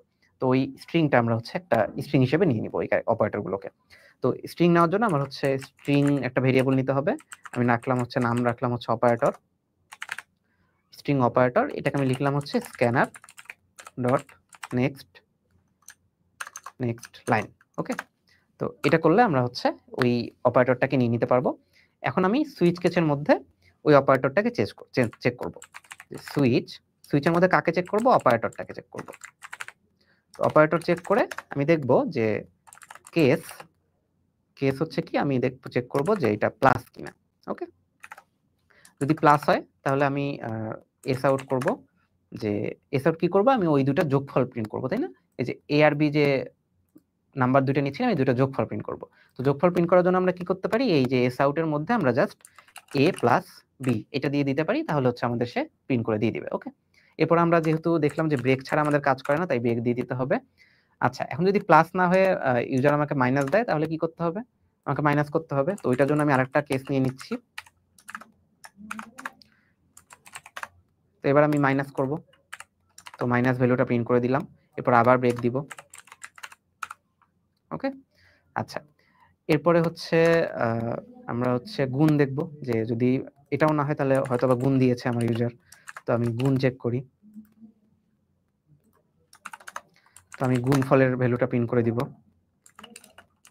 আমি গুণফলের ভ্যালুটা প্রিন্ট করতেছি, এবার ব্রেক করতেছি। আচ্ছা, এরপর কেস আর একটাই কেস বাকি আছে, সেটা হচ্ছে যে এইটা। তো এটা যদি হয় তাহলে এস আউট, এটা হচ্ছে এ ডিভাইডেড বাই বি, সে আমাকে এটা প্রিন্ট করে দিবে। ওকে, এরপর আমরা আবার ব্রেক করে দিব। আচ্ছা, তো আমরা হচ্ছে একটু রান করি তারপরে। আচ্ছা, রান করার আগে আরেকটা বিষয় বলি, যে আমরা যখন ইনপুট নেওয়া দেখতেছিলাম তখন স্ট্রিং ইনপুট নেওয়ার সময় একটা সমস্যা হচ্ছিল, যে ইন্টার কি আমরা প্রেস করতেছিলাম, ওইটা হচ্ছে যে ইন্টারটা একটা ক্যারেক্টার হিসেবে যাচ্ছিল, তাই এই জিনিসটা কাজ করছিল না। তো ওইটা করার জন্য আমাদের হচ্ছে ওই এন্টারটাকে নেওয়ার জন্য আমাদের হচ্ছে আগে আরেকটা সেম লাইন লিখতে হবে। হ্যাঁ, এটা যদি আমি করে ফেলি এটা সে একবার নিয়ে নিবে, তারপরে আবার আরেকটা ইনপুট নেওয়ার জন্য বলবে। হ্যাঁ, তো যেটা হবে যে এ আর বি ইনপুট নিবে, নেওয়ার পরে বি ইনপুট দেওয়ার সময় আমরা যে এন্টার কিটা প্রেস করব, সেই এন্টার কি বা এন্টার ক্যারেক্টার সেটা সে এইটুকুর মাধ্যমে নিয়ে নিবে, এতটুকুর মাধ্যমে সে তারপর আরেকটা স্ট্রিং অপারেটর হিসেবে, মানে অপারেটর স্ট্রিংটা নেওয়ার জন্য বসে থাকবে। এই তো আমরা যদি এখন এটাকে রান করি দেখি কি হয়। দেখেন সে কিছু করতেছে না, সে প্রথমে আমার কাছে ইনপুট চাচ্ছে, তাই না? তো প্রথমে আমরা কি ইনপুট দিয়েছিলাম, আমরা ইনপুট দিয়েছিলাম হচ্ছে a সমান scanner ডট নেক্সট ইন। তো আমাদের একটা scanner ডট নেক্সট ইন্টের জন্য একটা ইন্টিজার ইনপুট দিতে হবে। তো আমরা একটা ইন্টিজার ইনপুট দিচ্ছি, ইন্টিজার ইনপুট দিলাম, এন্টার চাপলাম। ধরেন এবার সেকেন্ড একটা ইন্টিজার দিতে হবে, কারণ আমরা b সমান scanner ডট নেক্সট ইন লিখেছিলাম, 20 দিলাম। এরপর দেখেন আমি আগে যখন ওই প্রোগ্রামটা দেখেছিলাম আমরা ইনপুটের সময়, তখন কিন্তু এন্টার চাপার পর বের হয়ে গেছিল, তাই না? তো এখানে আমরা যেটা করব যে 10 20 দিয়েছি, তারপর এন্টার চেপেছি, কিন্তু এখানে কিন্তু সে ক্লোজ করে নাই। কেন করে নাই? কারণ সে ওই এন্টার ক্যারেক্টারটা এটার মাধ্যমে নিয়ে নিয়েছে। এরপরে সে আবার ইনপুট নেওয়ার জন্য বসে আছে। তো আমি এখানে একটা দিয়ে দিই, ধরেন আমি প্লাস করতে চাচ্ছি, এই জন্য প্লাসটা দিয়ে দিলাম, এন্টার চাপলাম। দেখেন সে আমাকে প্রিন্ট করে দিল 30, কারণ আমি প্লাস দিয়েছি, 10 আর 20 যোগ করে সে আমাকে 30 দিয়ে দিয়েছে। হ্যাঁ, কি করেছে? সে অপারেটরের মধ্যে ওই প্লাসটাকে নিয়েছে, এরপর চেক করেছে যে অপারেটর আর এই প্লাস সমান কিনা। এরপর যেটা হইছে যে যেহেতু পাইছে যে অপারেটর আর এই প্লাস সমান, তাই সে কি করছে, এই a প্লাস b করে সেটা আমরা প্রিন্ট করে দিয়েছে। পরেরগুলোতে আর যায়নি, কারণ আমি এখানে ব্রেক করে দিয়েছি, এইজন্য আর যায় নাই। যদি আমি এখানে মাইনাস দিতাম তাহলে সে আমাকে হচ্ছে মাইনাস ভ্যালু প্রিন্ট করে দিত, a মাইনাস b করে দিত। যদি আমি গুণ দিতাম তাহলে a ইনটু b করে দিত। যদি আমি হচ্ছে ডিভিশন দিতাম তাহলে a ডিভাইডেড বাই b করে দিত। আচ্ছা, তো আপনাদের কাজ হচ্ছে আপনারা সেম প্রোগ্রামটাই আরেকটু বেটার ওয়েতে if else এর মাধ্যমে করবেন। এবং আমি এখানে একটা জিনিস করি নাই, কোন জিনিসটা করি নাই সেটা হচ্ছে যে a ডিভাইডেড বাই b এটার সময়ে যেহেতু ডিভিশন হচ্ছে, b যদি 0 হয় তাহলে কিন্তু ডিভিশনটা হবে না। তো আপনারা এই জিনিসটা একটু করবেন যে কিভাবে করা যায়, যে আমি ডিভিশন যখন করব তখন এই জিনিসটা একটু এনশিওর করে নিব যে বি যাতে 0 না হয়। বি যদি 0 না হয় তবেই আমি ডিভিশনটা করব, না হলে করব না। না হলে আমি ইউজারকে বলে দিব যে ক্যান নট ডিভাইড বাই 0 এরকম কিছু একটা। তো আপনাদের হোমওয়ার্ক থাকবে হচ্ছে এটা। ঠিক আছে? ওকে। তো আমরা হচ্ছে সুইচ কেসও দেখলাম। এরপর আমরা হচ্ছে লুপ দেখব। আমরা সুইচ কেসের এই প্রোগ্রামটা একটু বুঝতে পেরেছি কিনা একটু কমেন্ট করি।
আচ্ছা, আমরা লুপটা আজকে স্টার্ট করব। লুপের হচ্ছে আমাদের কয়েক ধরনের লুপ আছে। ফর লুপ আছে, হোয়াইল লুপ আছে, ডু হোয়াইল লুপ আছে। আমরা আজকে একটু ফর লুপটা নিয়ে ধারণা নিব। বাকি লুপগুলো আমরা নেক্সট ক্লাসে ইনশাআল্লাহ কমপ্লিট করব। আর নেক্সট ক্লাসে আমাদের আরো একটা ইম্পর্টেন্ট টপিক থাকবে, সেটা হচ্ছে অ্যারে এন্ড ফাংশন আমরা পড়বো ইনশাআল্লাহ। ওকে, আমরা হচ্ছে তাহলে হচ্ছে লুপে চলে যাই। লুপে আমরা হচ্ছে ফর লুপটা আজকে দেখব, আর হোয়াইল ডু হোয়াইল ইনশাআল্লাহ নেক্সট ক্লাসে আমাদের থাকবে। তো আমরা লুপের জন্য আরেকটা ফাইল খুলে নিচ্ছি।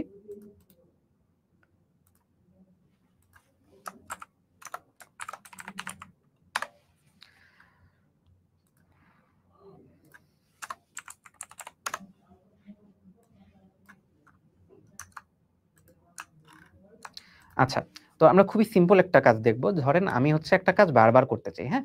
ধরেন খুবই একটা সিম্পল একটা কাজ যেটা আমি বারবার করতে চাই। ধরেন আমি একটা কথা বারবার প্রিন্ট করতে চাই। বাংলাদেশ লেখাটা আমি 10 বার প্রিন্ট করব। তো এটা করার জন্য আমি কি করতে পারি? আমি হচ্ছে করতে পারি কি?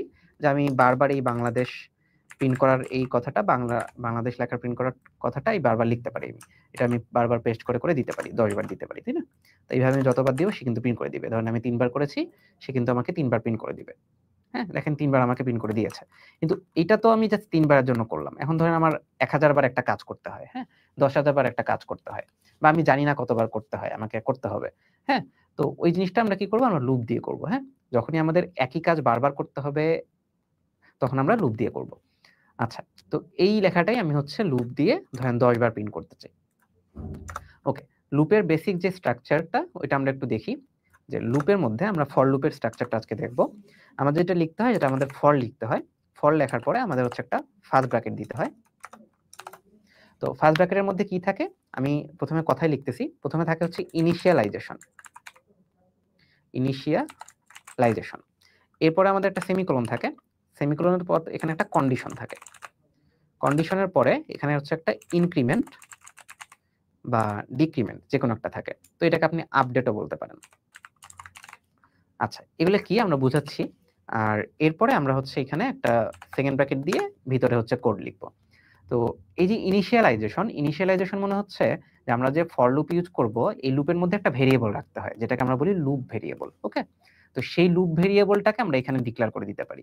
হ্যাঁ? ধরেন আমি হচ্ছে ইন্টিজার একটা লুপ ভেরিয়েবল নিলাম। লুপ ভেরিয়েবল ইন্টিজারই হয়। তো ইন্টিজার i নামে আমি একটা লুপ ভেরিয়েবল নিলাম। সেই লুপ ভেরিয়েবল এবং এটাকে আমি একটা ভ্যালুও দিলাম যে ইন্টিজার i ইকুয়ালস টু 0। ওকে? তো এটাই হচ্ছে আমাদের ইনিশিয়ালাইজেশন। আমি একটা লুপ ভেরিয়েবল ইনিশিয়ালাইজ করলাম, সেটাকে 0 ভ্যালু দিয়ে দিলাম। এরপর একটা কন্ডিশন দিতে হয় যে আমার এই লুপটা কতক্ষণ চলবে, এটার জন্য একটা কন্ডিশন দিয়ে দিতে হয়। কন্ডিশনটা কিভাবে দেওয়া লাগে? আমরা যে রিলেশনাল অপারেটর গুলো দিয়েছিলাম ওইভাবে দেওয়া লাগে। তো আমি বললাম যে i লেস দ্যান 10, ধরে নিলাম জাস্ট যে i লেস দ্যান 10 এটা একটা কন্ডিশন। এই কন্ডিশন যতক্ষণ সত্য হবে ততক্ষণ আমার এই লুপটা চলবে। আর আপডেট মানে হচ্ছে আপনি আপনার যে ভেরিয়েবলটা আছে এই ভেরিয়েবলের ভ্যালুটাকে চেঞ্জ করতে চান, হ্যাঁ? আপনার যে লুপ ভেরিয়েবলটা আছে এটাকে চেঞ্জ করতে চান। তো এটাকে কি করবেন, ধরেন আমি i এর ভ্যালু 1 করে বাড়াতে চাই। আচ্ছা, এই জিনিসটাকে আমরা একটু এভাবে লিখতে পারি যে i equals to i plus 1। হ্যাঁ? ওকে। এই জিনিসটা কি করে আমরা একটু বুঝি যে i এর যে বর্তমান ভ্যালুটা আছে ওই ভ্যালুটা নেয়, নিয়ে সেটার সাথে 1 যোগ করে আবার i এর মধ্যেই রেখে দেয়। হ্যাঁ? আচ্ছা, আমরা হচ্ছে প্রোগ্রামটা একটু কমপ্লিট করি। ধরেন আমি বাংলাদেশ হচ্ছে 10 বার প্রিন্ট করতে চাই, সেটার কোড হচ্ছে এটা। কিভাবে কাজ করে আমরা একটু বুঝি।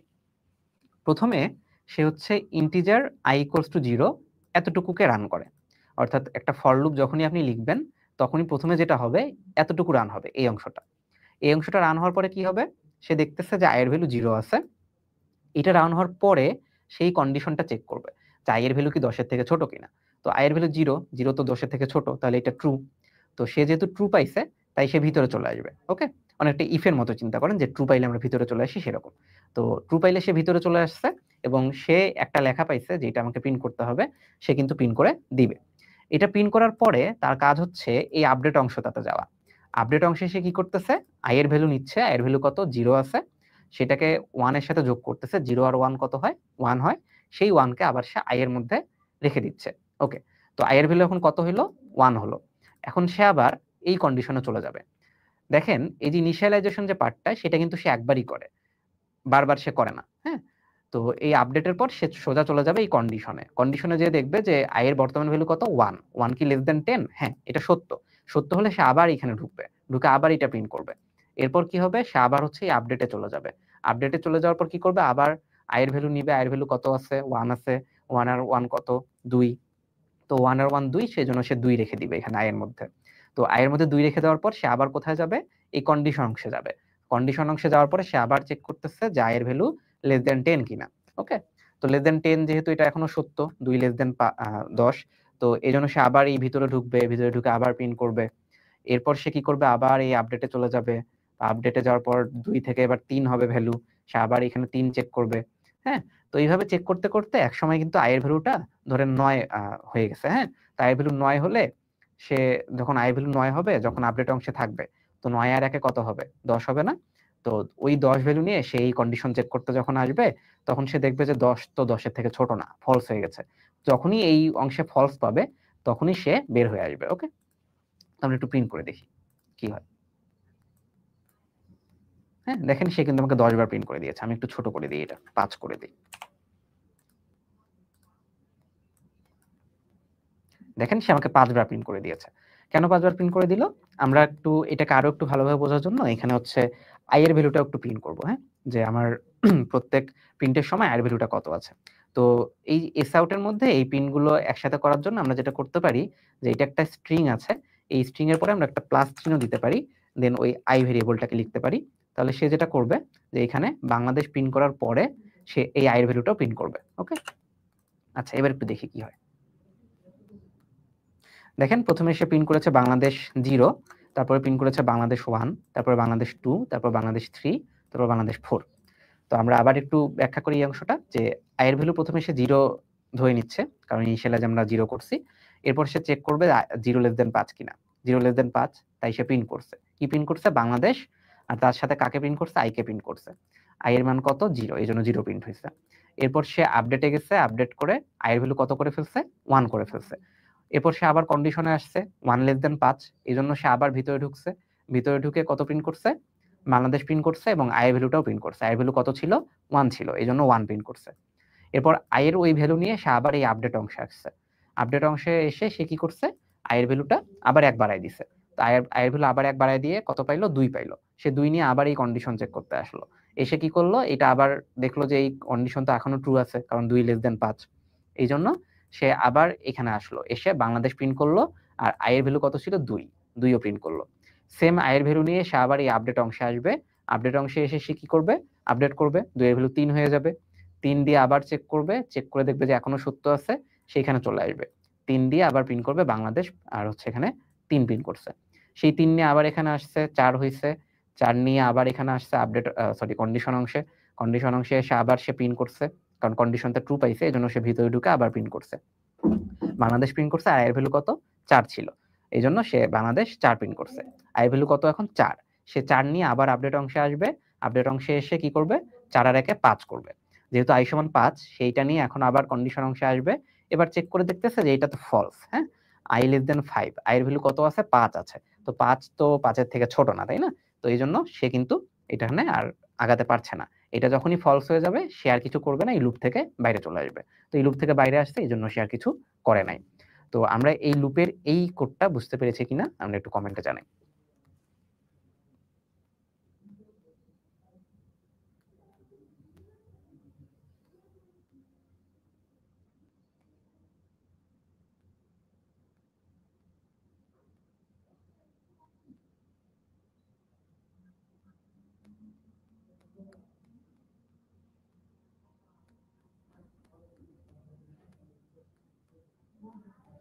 ওকে, তো আমরা যদি এই লুপটা বুঝে থাকি তাহলে আমরা হচ্ছে এইখানে নিজেদের কাজ হবে এখন যে এই i এর ভ্যালু আমি একটু চেঞ্জ করে দেখব। তারপরে এই যে i less than 5 দিয়েছি এটাকে চেঞ্জ করে দেখব। তারপরে ধরেন আমি এখানে i equals to i plus 1 লিখেছি। আমি একটু চেক করে দেখব যে i equals to i plus 2 লিখলে কি হয়, i plus 3 লিখলে কি হয়, কয়বার প্রিন্ট হয়। হ্যাঁ, এই ভ্যালুগুলো আমরা একটু চেঞ্জ করে দেখব যে কিভাবে কাজ হচ্ছে। হ্যাঁ, তাহলে আশা করি যে লুপের কনসেপ্টটা আমাদের আরো ক্লিয়ার হবে। ওকে,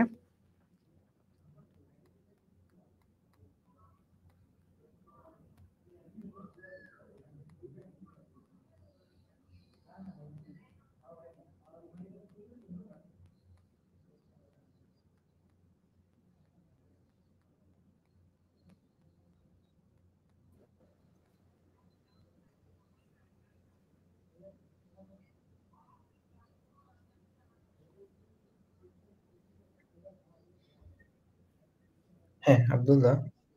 হ্যাঁ শফিক। আচ্ছা, আমরা তাহলে এখন শেষ করতে পারি আজকের মতো।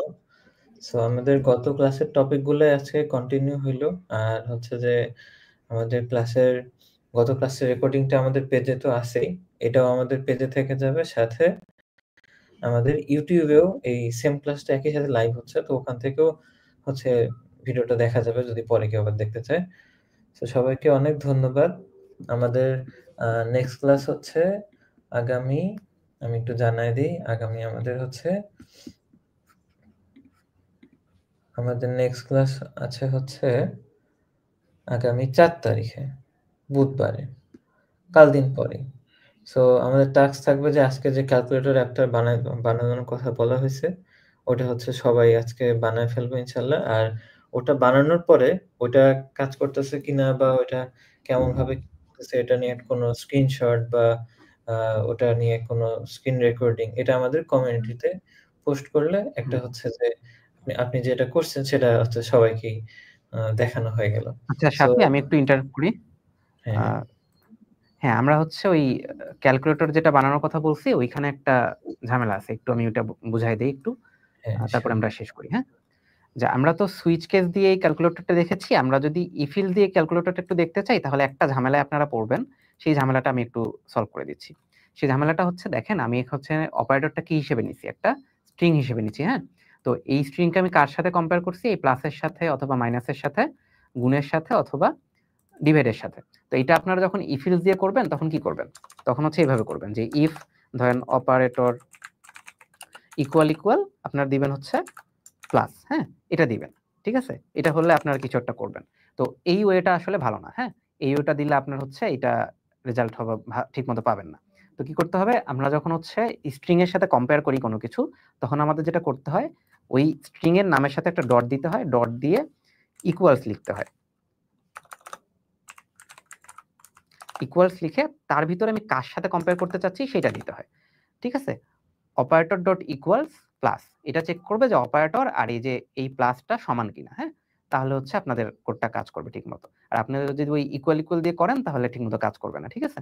তো আপনারা এইটা একটু ফলো করবেন যে আপনি যে স্ট্রিং এর সাথে একটা স্ট্রিং কে কম্পেয়ার করবেন তখন আপনাদেরকে এইভাবে করতে হবে, অপারেটর ডট ইকুয়ালস, অর্থাৎ স্ট্রিং এর নামটা দিবেন, দেন ডট দিবেন, দেন ইকুয়ালস দিবেন। তাহলে আপনার যেটা হবে দুইটা স্ট্রিং কে সে কম্পেয়ার করে দিবে। কোন স্ট্রিংটাকে, এই ভিতরে যে স্ট্রিংটাকে দিবেন সেই স্ট্রিংটা, আর আপনার যে অপারেটর স্ট্রিংটা আছে এটাকে কম্পেয়ার করে কিছু একটা রেজাল্ট দিবে। তো এইটাই বাকি ছিল যে আপনাদের ক্যালকুলেটরের প্রোগ্রামটা লেখার জন্য আপনাদের এই জিনিসটা প্রয়োজন হবে। ওকে, এটা আমি এখানে কমেন্ট করে রাখতেছি যাতে আপনাদের দেখতে সুবিধা হয়। শাফি।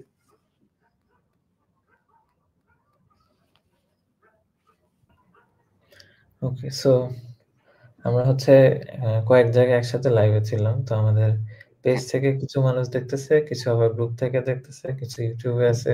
আচ্ছা, সো কোনো ৩ এক্সট্রা জায়গায় প্রশ্ন যদি থাকে আমরা উত্তর দিতে পারি। হ্যাঁ, যদি কোনো এক্সট্রা কোয়েশ্চেন থাকে আমরা এখন নিতে পারি।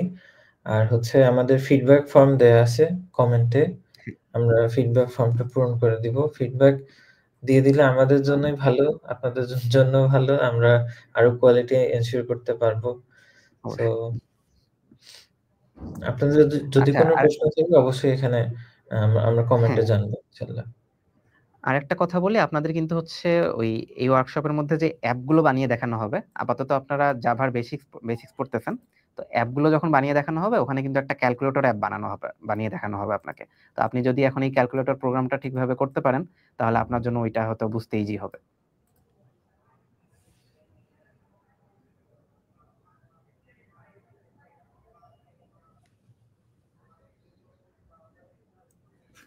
আচ্ছা, আমরা কোনো কোয়েশ্চেন পাচ্ছি না এখন আর।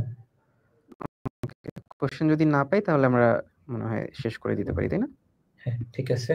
সবার সাথে আবার দেখা হবে ৪ তারিখে। একদম ওকে, সন্ধ্যা ৭ টায় ক্লাস হতে যাচ্ছে। আর আমাদের আপডেটেড রুটিন হচ্ছে ৪ তারিখে একবার চেঞ্জ হতে পারে। সেজন্য হচ্ছে কমিউনিটির আমাদের গ্রুপ কভার ফটোটা দেখলেই হয়ে যাবে। ঠিক আছে? আর হচ্ছে আমাদের এই যে পোস্ট থেকে অথবা যে আমরা যে লাইভ ভিডিওটা দেখতেছি এখন, এটারই হচ্ছে ক্যাপশনে আমাদের আজকের স্লাইডের লিঙ্কটা দিয়ে দিব। কমেন্টেও থাকবে আবার ক্যাপশনেও থাকবে। সো ওখান থেকেও নিয়ে নিতে পারবেন। সবাইকে অনেক ধন্যবাদ। আব্দুল্লাহকে অনেক ধন্যবাদ। এত সময় নিয়ে সুন্দর করে বুঝায় দিছো। সবাইকে ওকে। আসসালামু আলাইকুম। ওয়ালাইকুম আসসালাম।